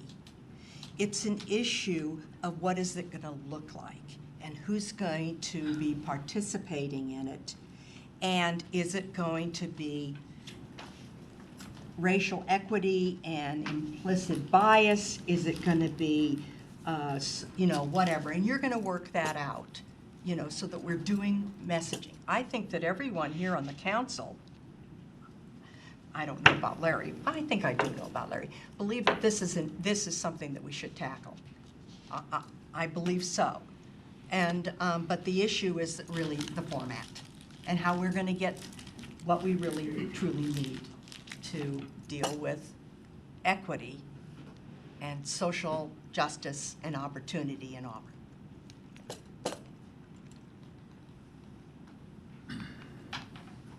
Yeah.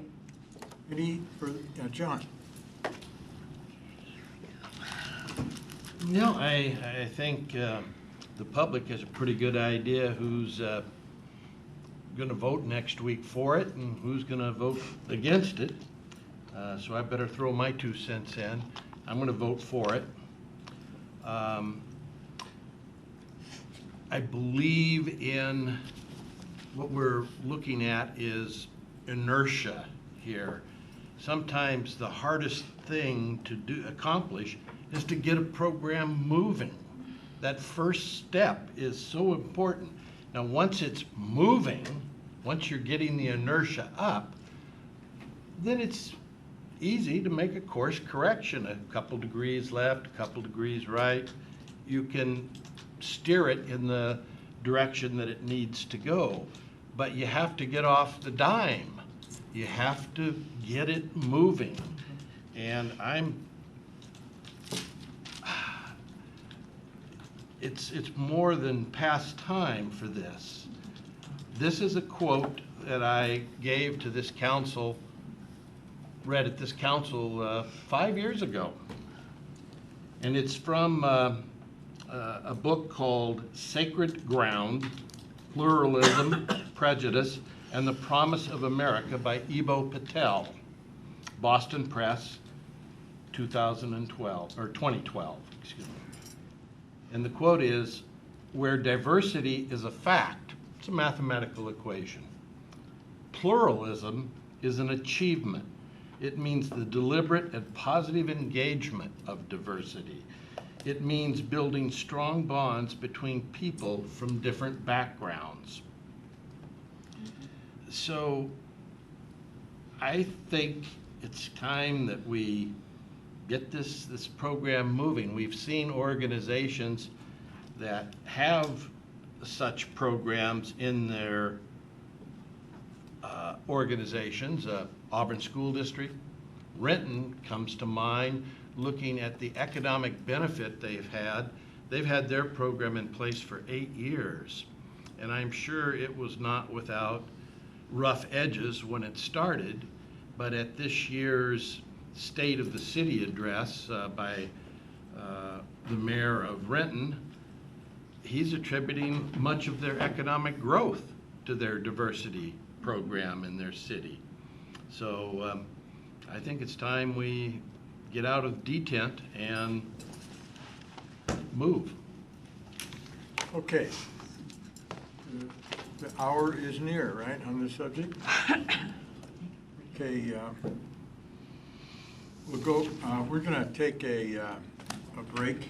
We've been going at this almost 2 hours. And we'll come back, we'll adjourn again at 7:30, about 6 minutes. Thank you. Thank you, Candace.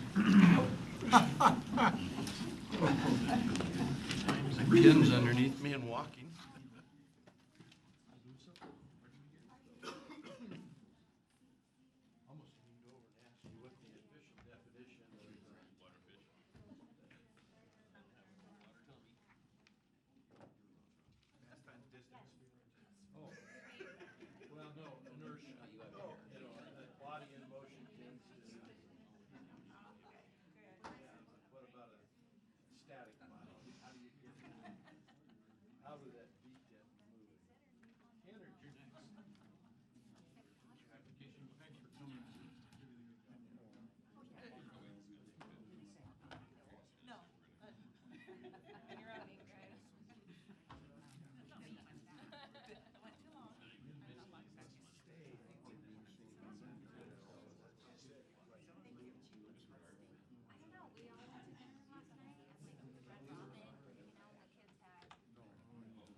starts filleting itself.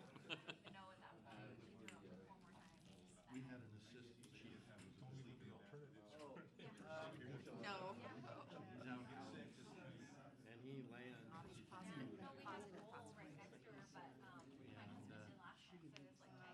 laying there peacefully. Yes, ma'am.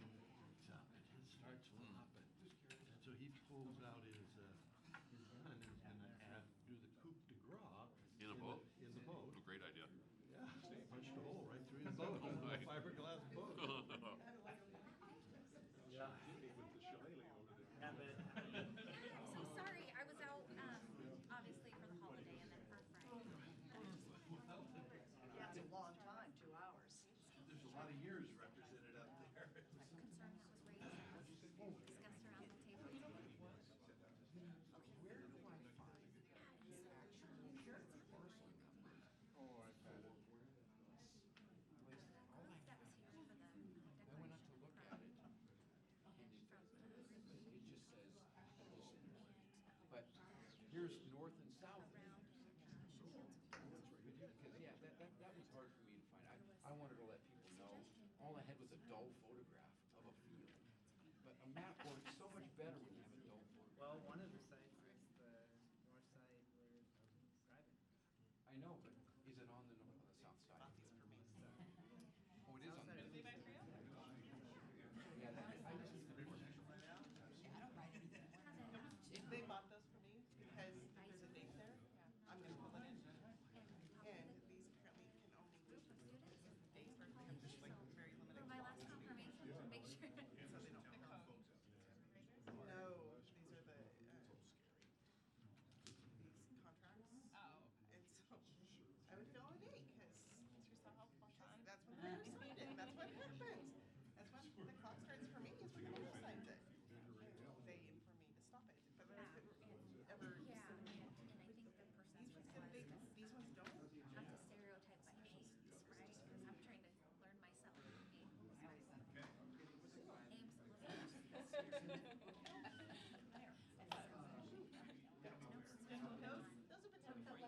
Those have been done for you. I just needed to confirm with you. Okay. Yeah, you recall. Yeah. Okay. Yes. That was it. Yeah. No, I'm glad we decided to connect. Yes. That's their profit. Yeah. I think this is not the mentality of, it's very flexible. We need to amend the contract. We're delivering it to our council. I have no perspective. Starting to off. Thank you. Maybe you can educate me or I can ask.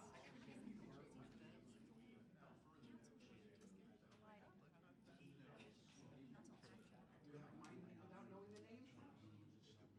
This is why making me pull my hair out. I try not to yell at it, but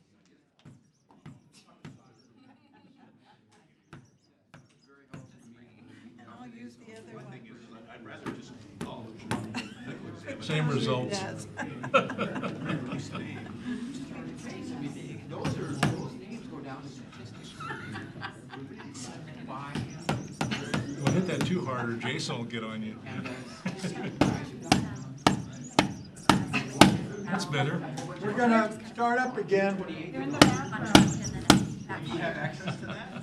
They're in the bathroom. So excited to. We're gonna get you a little bell. You see, I'm gonna be bald by the end of this. I have to say that. I didn't leave anything. Meeting will come to order. Yeah. Possibly though. Come on, Clyde. Hurry up, Come Claude. Hurry on, up. come on. Where's that wheelchair? Look like Charlie Chaplin over there.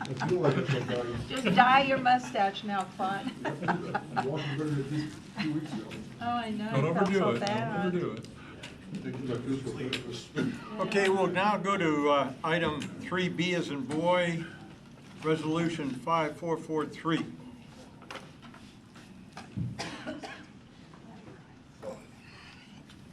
Good evening, council, mayor. So yes, I'm here to discuss with you Resolution 5443, which is an amendment to an existing Puget Sound Auto Theft Task Force lease for space that they are occupying out at the Game Farm Park, that administration building out there. So just as a quick refresher, the Puget Sound Auto Theft Task Force is a joint operations between the City of Auburn, the City of Tukwila, Federal Way.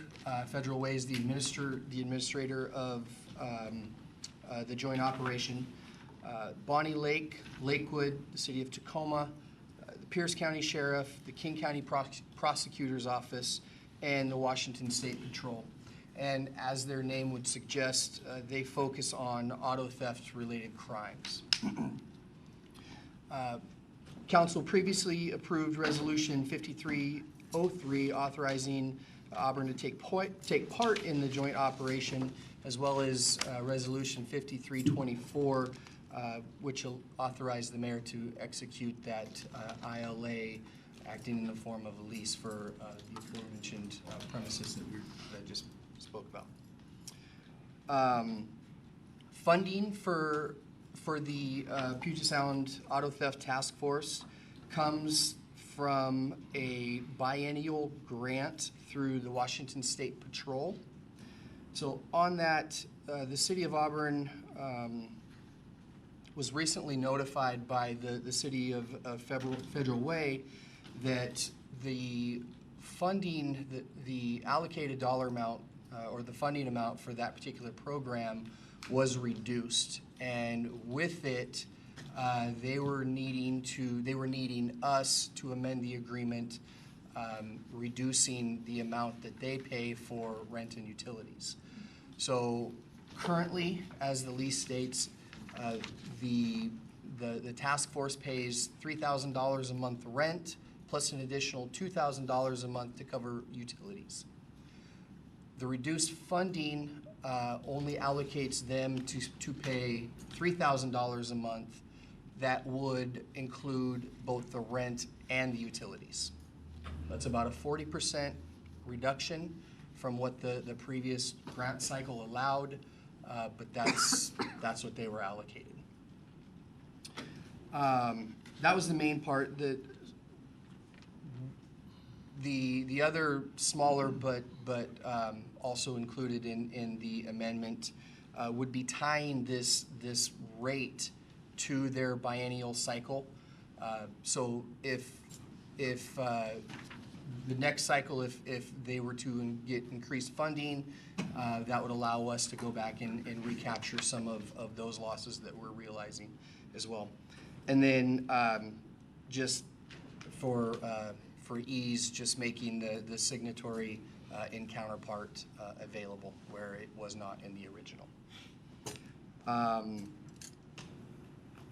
From a staff's perspective, we believe that the public benefits by having the task force in that building. For one, they occupy the whole entire building, where previously for years the building sat pretty well vacant. I know Parks used it for a short amount of time while the new facility that they're currently in was being used. But by and large, the property's been vacant. So having the additional police force in the area, or at least the presence in the area, the presence in the park, we believe that benefit to the community warrants council taking a good look at this amendment as it's been written and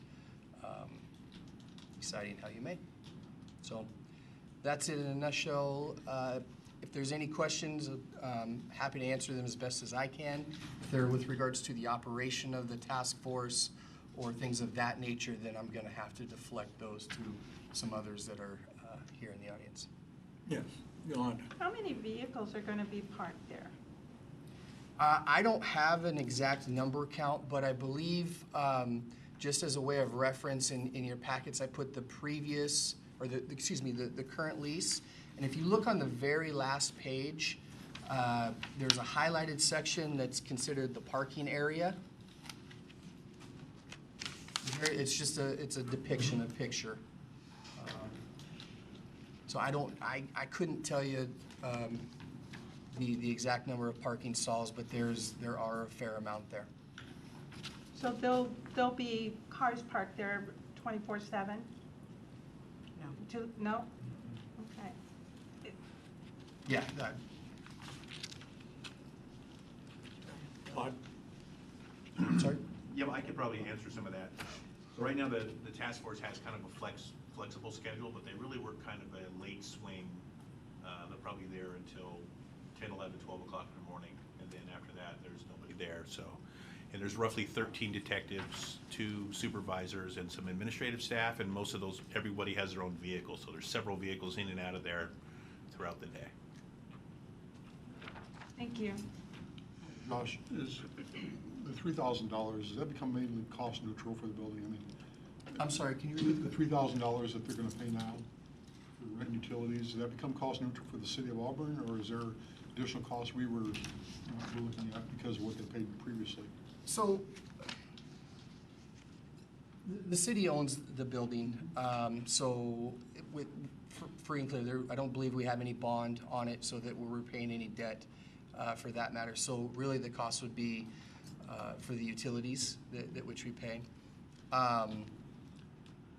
I don't know the exact dollar amounts. That would be more of a Lisa Moore, the facilities manager. But for $3,000 a month, I've got to imagine would more than cover the utilities. John? A question to our chief. Prior to the task force, is this an accurate statement? Prior to the task force, we had an increasing amount of auto theft in the south end. Since the task force, that's leveled off, if not decreased. Yeah, our comparisons between 17 and 18, we have about a 7% reduction in auto theft in the city. I like the task force. I want to keep them here. How are the murders doing? Any other questions, council? Hearing none, thank you, Josh. All right, thank you. We will now, Councilor DeCoursey will take over. The big bash wrap. All right, Public Works and Community Development discussion items. We're going to go to item 4B, ordinance number 6722.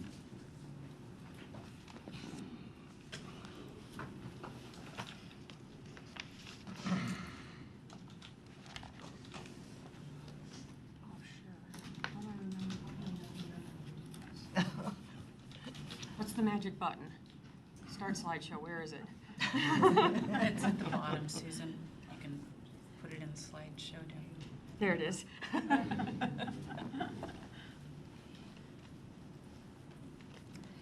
Good evening, council members and mayor. I'm Susan Fenhouse. I'm the water utility engineer. This evening I'm going to talk to you a little bit, just to give you a very brief review of what our payback agreements are, and then some specifics on an upcoming payback that you will be considering next week. Sometimes when a developer has to extend facilities to their property to be able to develop it, and in the process of doing that, there's neighboring properties that also could benefit from those new facilities that are installed.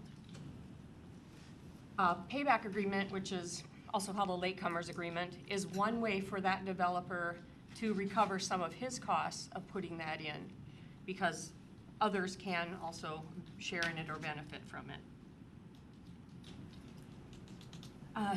The agreement that we put together is between the developer and the city, and the city would collect the funds, the fees that are paid from another property when or if they do connect to the new facilities, and then the city forwards those on to the developer.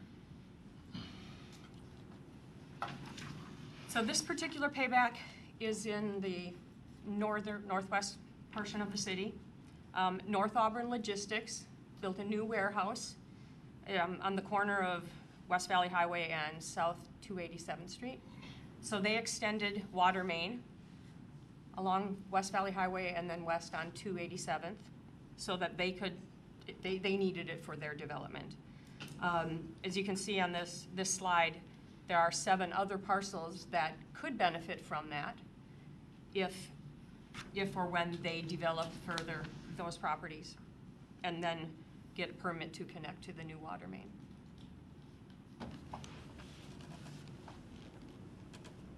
Just a little bit on the process. Formally, the process actually starts when the application is received. However, there's a little background stuff that happens when a developer comes in and has a pre-application meeting. We already start talking about the possibility that a payback agreement could take place. And then throughout the whole permitting process. But finally, once they submit their application, that's the formal start of it. Once the project is completed and the city accepts all the facilities, then the developer will submit the costs for doing that work. And the city will determine how to appropriate that to the other benefiting properties. And finally, an agreement is prepared. And, public notice is sent to any of the affected properties.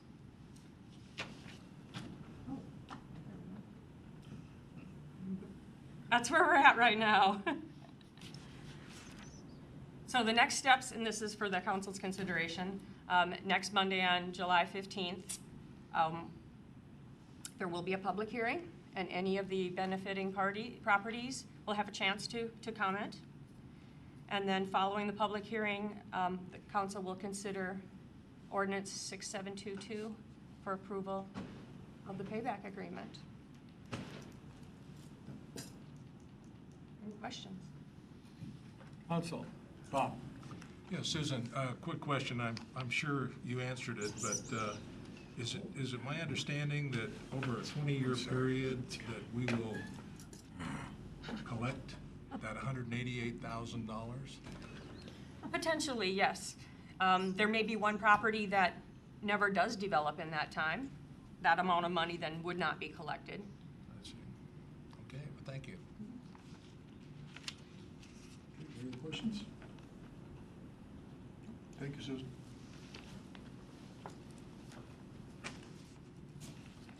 Next, we will move into item 4C, ordinance number 6724. Lisa.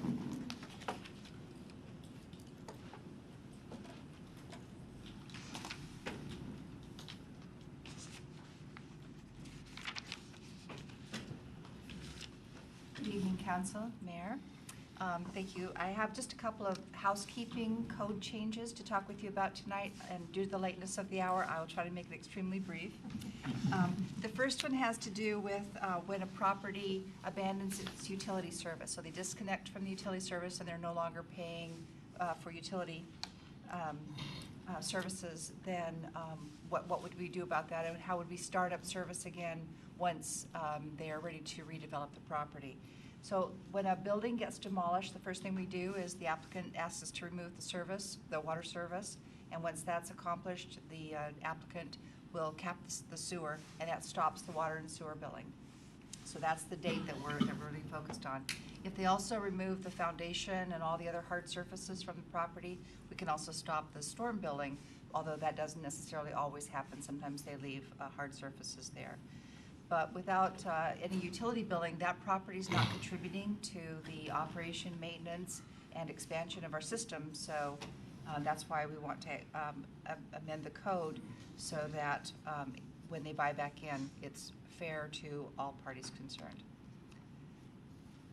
Okay.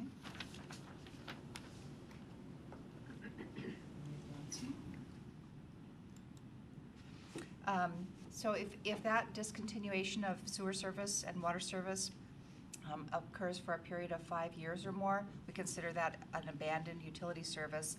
And so what we'd like to do is to clarify in the water code that when that happens, if it's 5 years or longer, that the property would owe all fees and charges for reestablishing service, just as though they had never received any service at all. And that code is actually there in the existing code. It's just we wanted to clarify the language a bit, and so you've seen that in your packet. We want to make the same thing applicable to sewer and to the storm code. that if they have not contributed to the payment of utility services for a period of 5 years or more, that they would pay all fees and charges as though they had never received service at all.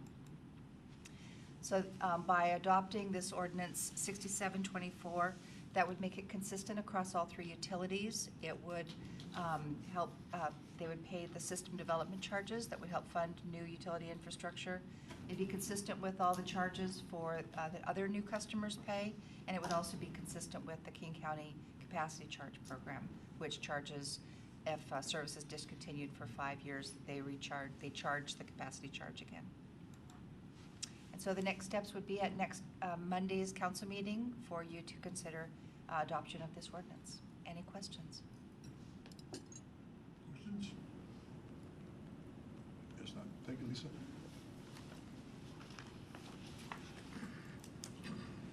Okay, And the second. Oops. Item 4D, ordinance number 6725. Okay. Second, housekeeping is even shorter. This is implied in the code, but not really explicitly stated, so we would like to explicitly state it. So the first question is, what is an ERU? An equivalent residential unit. It's the way that we refer to the average amount of water that the average single-family house uses. We use it to estimate the water system demand when we're doing comprehensive planning for our water system, and it's also the basis for the system development charge that a new customer will pay. The current city code really doesn't define an ERU. When it says equivalent residential unit, see city code 13.41.30 for the definition, but then it doesn't define it at that location. So that's what we're setting out to do, is to actually define what an ERU is. And so what we'd like to do is to use the industry standard, which is to base it on meter size. And you see before you a table that explains how many ERUs or how many equivalent single-family houses a meter of that size would use, and that's how we would base the system development charges for any new customers who had a meter of that size. So again, as with the other one, at next Monday's council meeting, if you would consider adoption of ordinance 6725 to define an ERU, I would appreciate it. Any questions? Do we have, I'm sorry, go ahead. No, go ahead. Do we have many single-family residences that have the 1.5 upwards of meter sizes? I'm not, no, very, very few. Most are 3/4 or 1. Virtually all of them are 3/4 or 1 inch. That's my same question. Okay. Wayne Osborne. Pardon? Wayne, I think, has the larger one. What he does. Right, he does. Yeah, he also has a big pool. Well, I think he has a 1 inch. 1 inch. 3 1/4 at a residential would have a sprinkler to justify that, if I'm not mistaken. Yes. Any other questions or comments? And a 3/4 and a 1 inch are the same. Okay, they're the same exactly, right. Okay. All right, thank you. Now on to item 4E, state mandated shoreline master program in critical areas.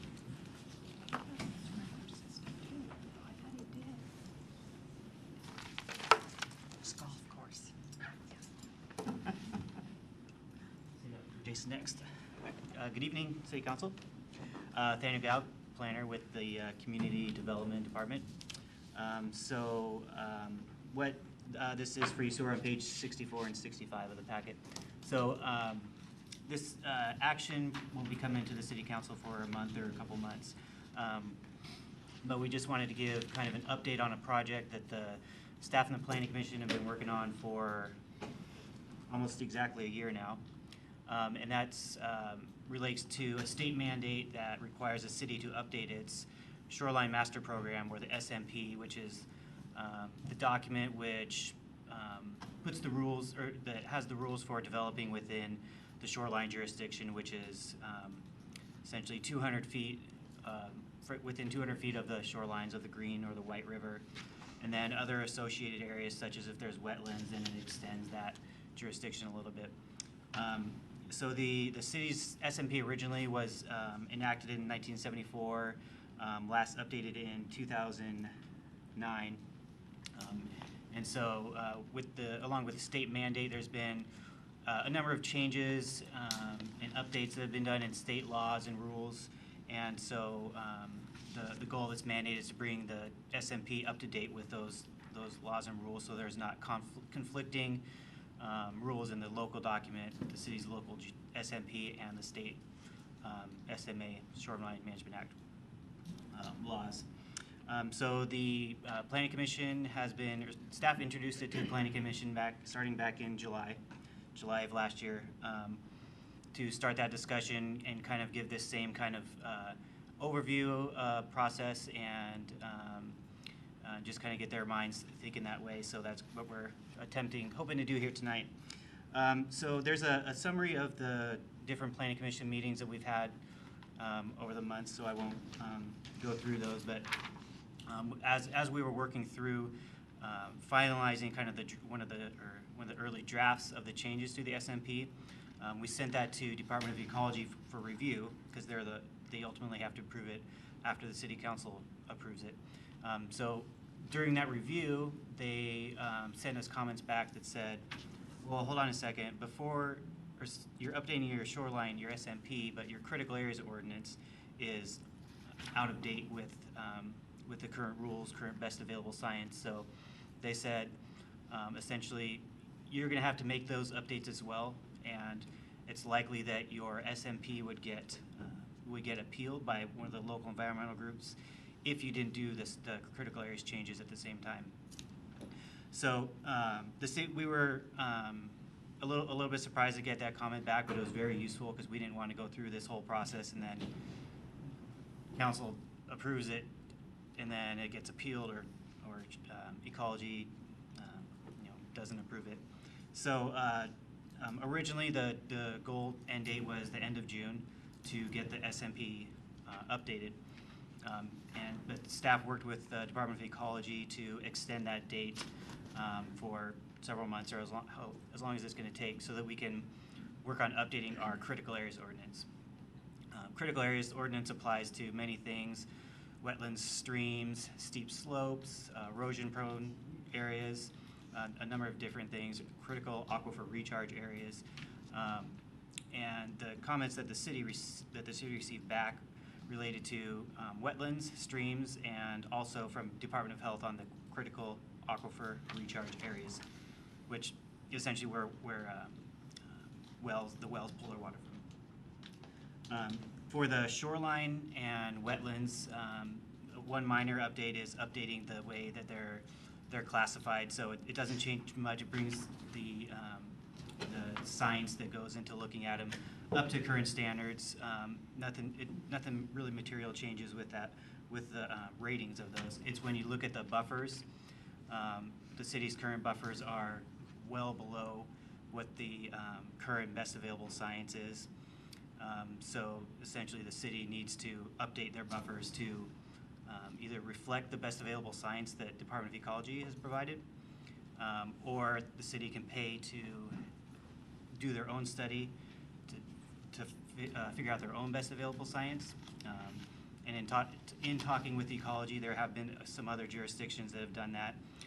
One of them was Kent, and they went through it, and then I believe they got appealed, they lost, they ended up using essentially what the buffers were in the Department of Ecology's best available science. So that's been what staff has been talking with Planning Commission about, essentially following that, and then making some minor housekeeping items along the way as well, and also the critical aquifer recharge areas. That's a tongue twister. Updating those to because currently our code is for the critical aquifers only talks about city-owned wells, but there's a number of private well systems or community well systems that also need to have those same type of protections. So that's a pretty easy tweak. So that would be one of the other updates that are included with that.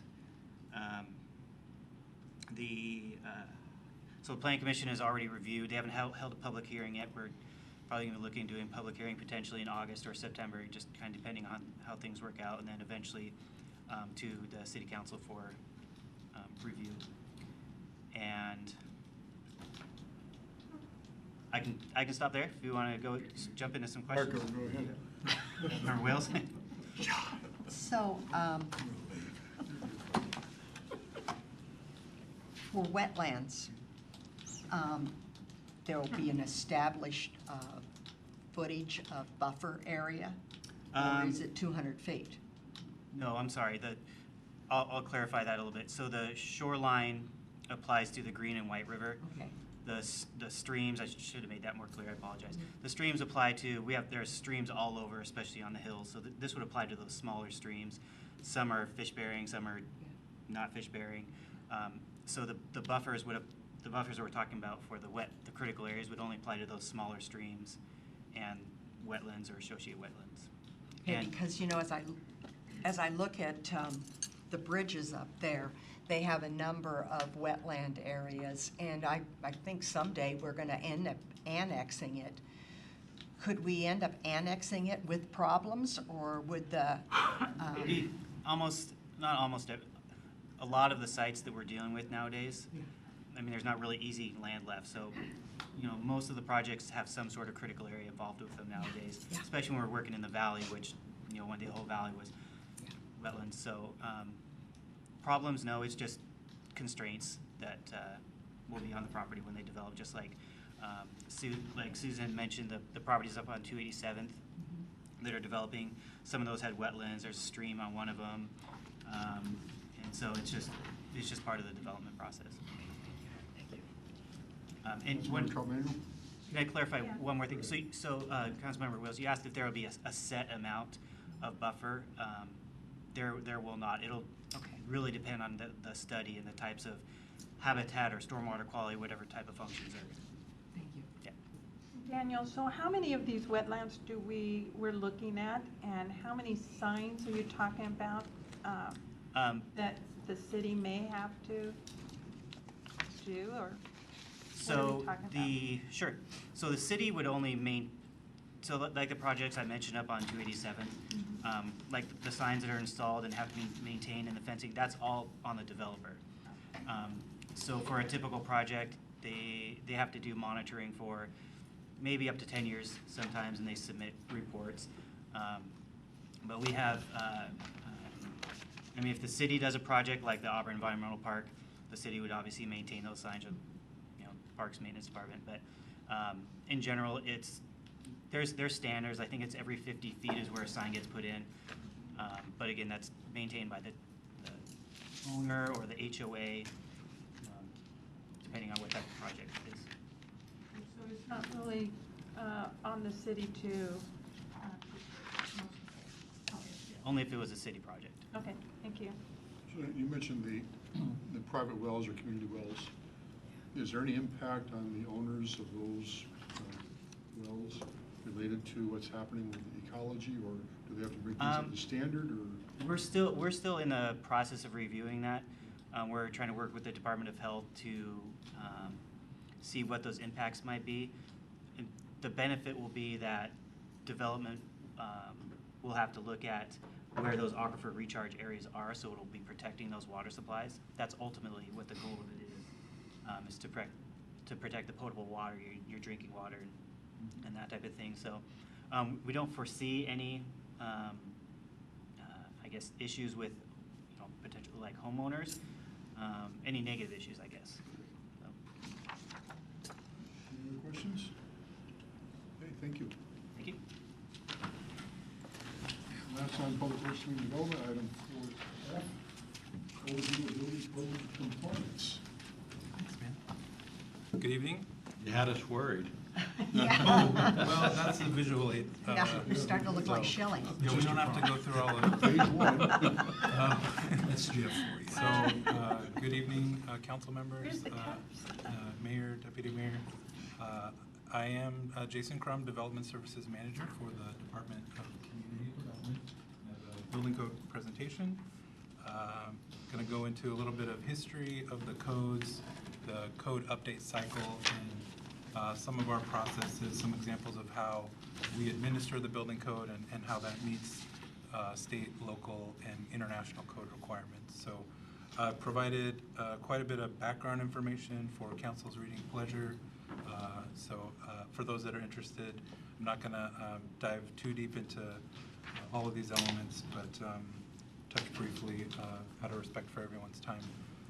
So I have provided a map that kind of shows in the United States, going back over a century, these kind of three regions developed with these separate groups, and they started to develop their own building codes in this country. So over time, this first one up in the northeast part of the country, the Boca group, they first published their building code or they were established in 1915, so over 100 years ago. And then, as I said, all these three regions started to develop their own building codes. So over time, it was recognized that there's a lot of effort to update those codes regularly, and that everyone could benefit. Developers, architects, designers could benefit from a kind of a consolidation and a conglomeration of those groups. So the International Code Council was formed by founding members of each of those kind of separate groups in 1994, and they started publishing the international codes, the I codes, as you may have heard them referred to, starting in 1997. So the ICC, the International Code Council, it has over 60,000 members. They estimate that the I codes impact 2 billion people in the world. They're in 55 plus countries, and they provide accreditations. They're a group that is dedicated to really defining what the minimum quality standards are for public safety and health of buildings for our nation and internationally. It's made up of a group of code officials, developers, builders. It's a group of kind of all stakeholders. And they go through a process of updating the code every 3 years. In our state, we have our own state building code council that was formed in the mid-70s. The legislature gave that council the authority to adopt the building codes in 1985, and so they adopted that uniform building code at that time, and they moved to the international codes in 2003, which we're using now. This is it's a list of the current state building codes. I know it's hard to read. I brought these code books to kind of represent, those are all those standards there. And just to give you an idea, that original uniform building code here is kind of a half size of those, 700 pages. This is the 1973 version. And over time, this book has morphed into the two blue ones and the orange one over there. So now 2,000 pages, much bigger pages, so a lot more information over time as kind of the standards and the safety considerations change. So I've included just kind of the code update process that the state goes through every building cycle. I won't go too deep into it, but essentially the International Code Council publishes the new building code. The 2018 was published at the end of 2017.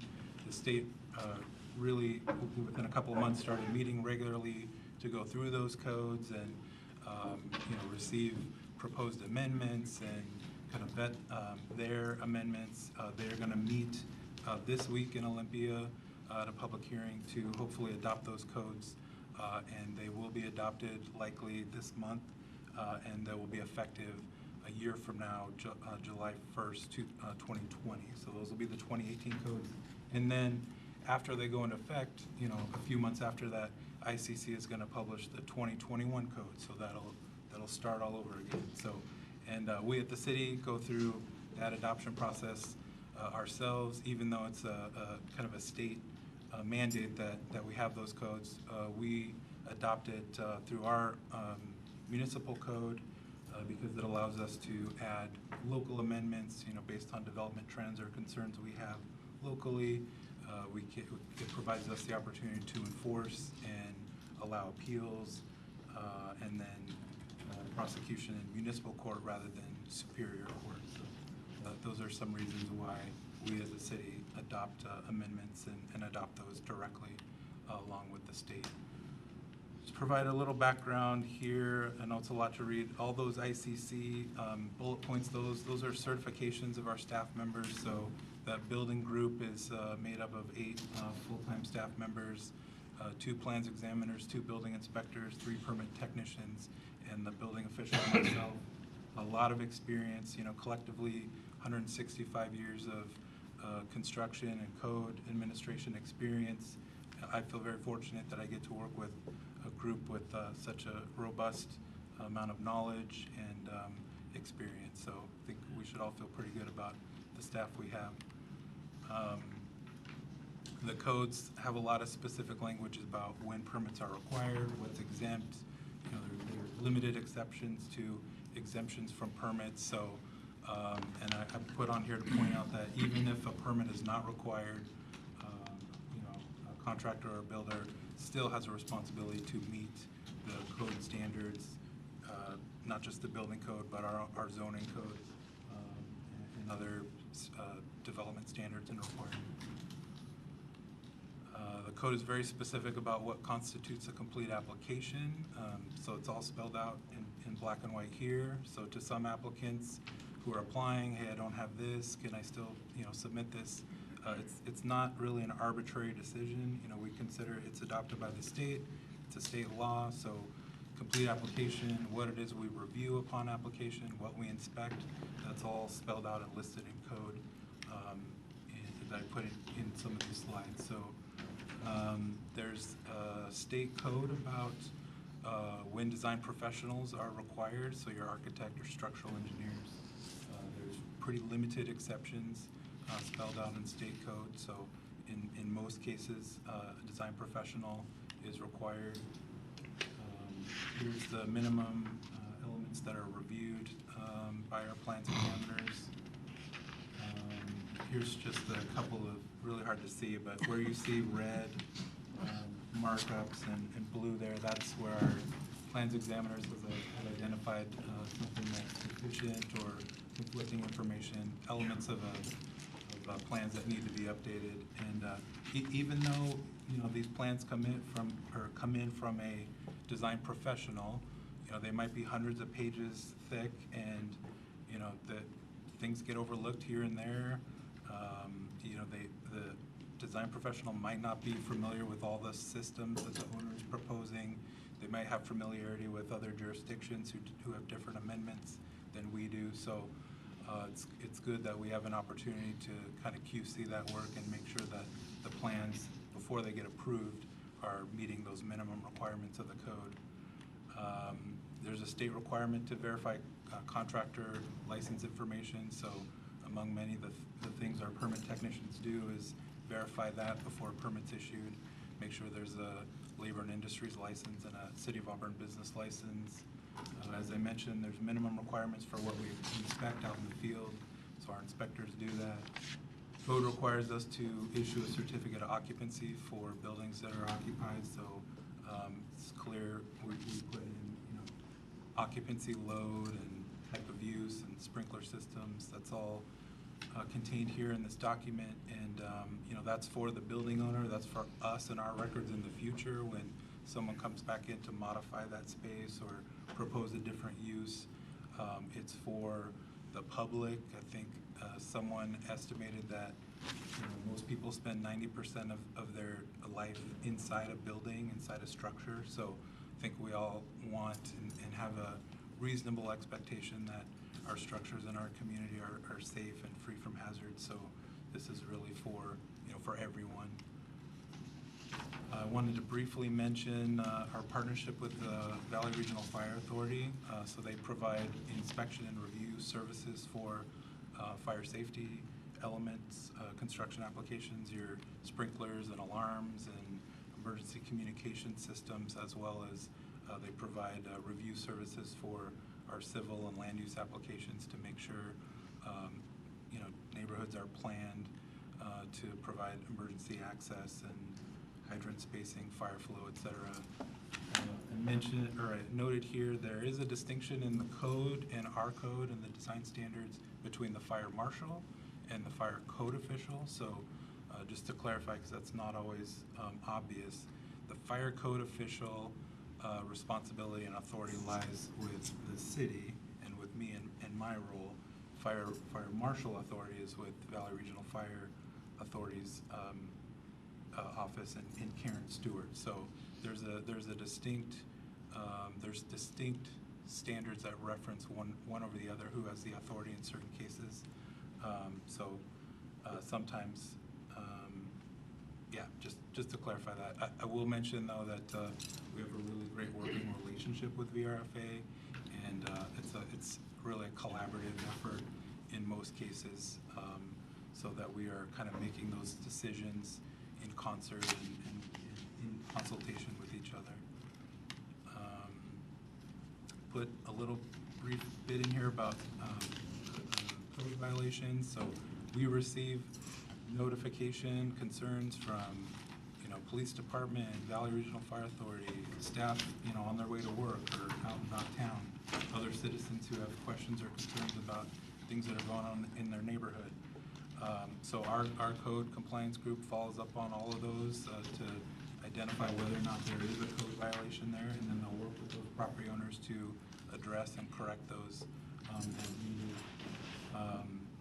We do have the right of entry spelled out in the international code and our code. So there's certain steps, we have to provide proper notification, contact the owner, but we do have the authority to go investigate those issues when they're raised. A property owner may refuse right of entry to us, and that doesn't happen all the time, but it happens from time to time.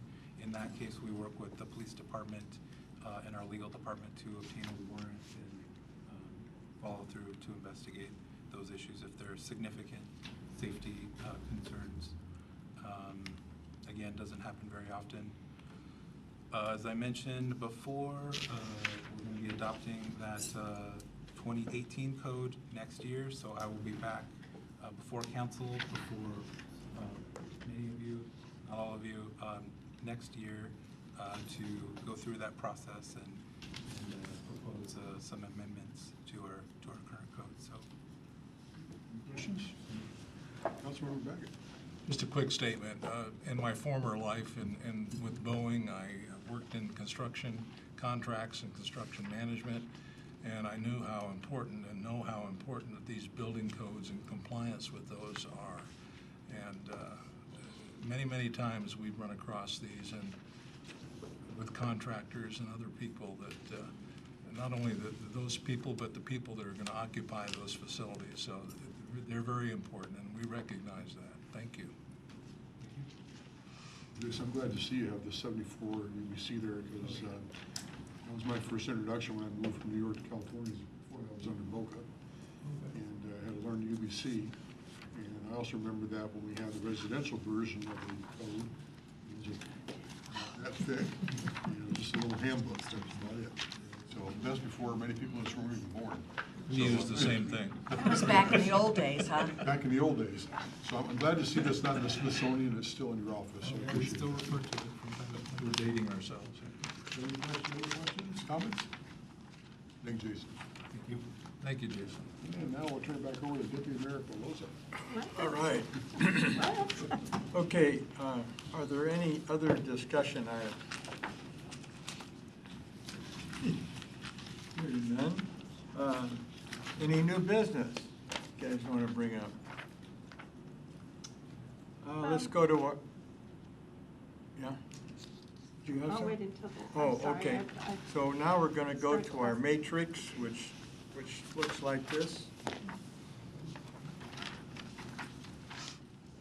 Any comments from the council on any of those 1, 2, 3, 4 topics?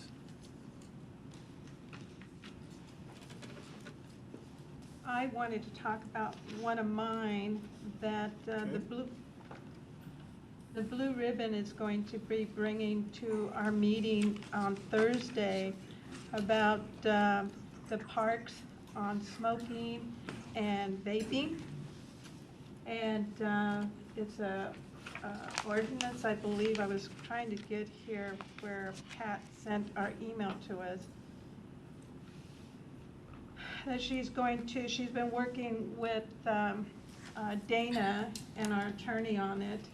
And I met with 3 ladies from Kent that work for the health department, and they want a partnership. That one of them is on our Blue Ribbon committee, and they would like to partnership with Auburn because they've got money to help out on this ordinance or what we're trying to pass in the city, along with the coalition for alcohol and drinking in Auburn. So we're going to be bringing this hopefully to council after we talk to our committee on Thursday and see what they all agree. And it may be coming to council, so I wanted to see if we could bring it to a study session. Okay, so what's your proposal to us? That, to bring it to study council so they can share their findings, and not to our study session, I'm sorry, on the wellness committee, so that they can go over what the ordinance or resolution that they're working on for the city to look at. It's got to do with smoking in the parks, in the public parks, and vaping also.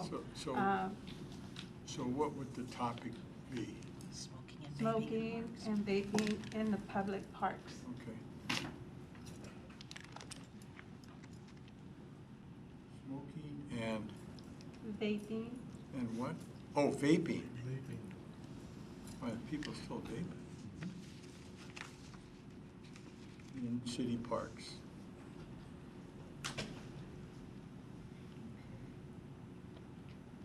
Mayor, well, does the council feel we should do that? Yeah, that's a good topic. Okay. Thank you. And Mayor, how much time do you think your staff needs for something like that? I'm not aware of it, so I don't know.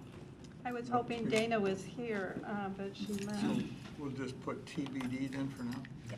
But it would be under Muni Services. Muni Okay. Services, yeah. Parks. I thought it would be in wellness because that's what we're working on. It's probably a half. It's a health issue. Parks, I suppose it could. It's not. Why don't we talk with Daryl first Daryl, as yeah. well? It's not finance. So we'll talk with Daryl first. I don't know if Daryl is aware of it either. I'm not sure.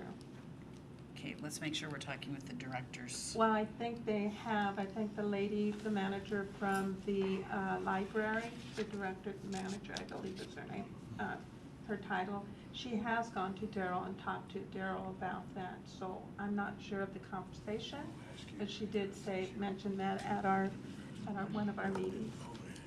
Okay. Okay, this past week, there was some emails going around regarding King County looking at 3 sites to put in a South King County bus barn for more efficiency, et cetera, et cetera. And so I got wind of it, and then I found out that Claude, he also was involved in it, and he's going to speak upon it now because he had the original email that we all got was promoted by Claude. So go ahead. Thank you, Bill. So it came through the Regional Transit Committee, naturally, to all the recent RTC members. And there's 3 potential sites they're looking at for this facility, 2 of which are in Auburn. And we felt that it might be a good opportunity to at least review this or have a presentation made by them.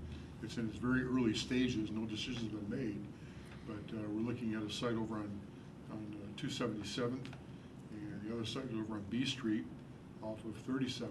So there's, I guess, like 30-plus acres over there that they're looking at. So perhaps they can give us some more information, enlighten us a little bit more, or give us an opportunity to understand what they're doing before we actually commit to looking at this from our perspective. So we just heard last week. Yep. So there hasn't been an opportunity to get anything nothing prepared yet. because Right. we met with King County Metro last week.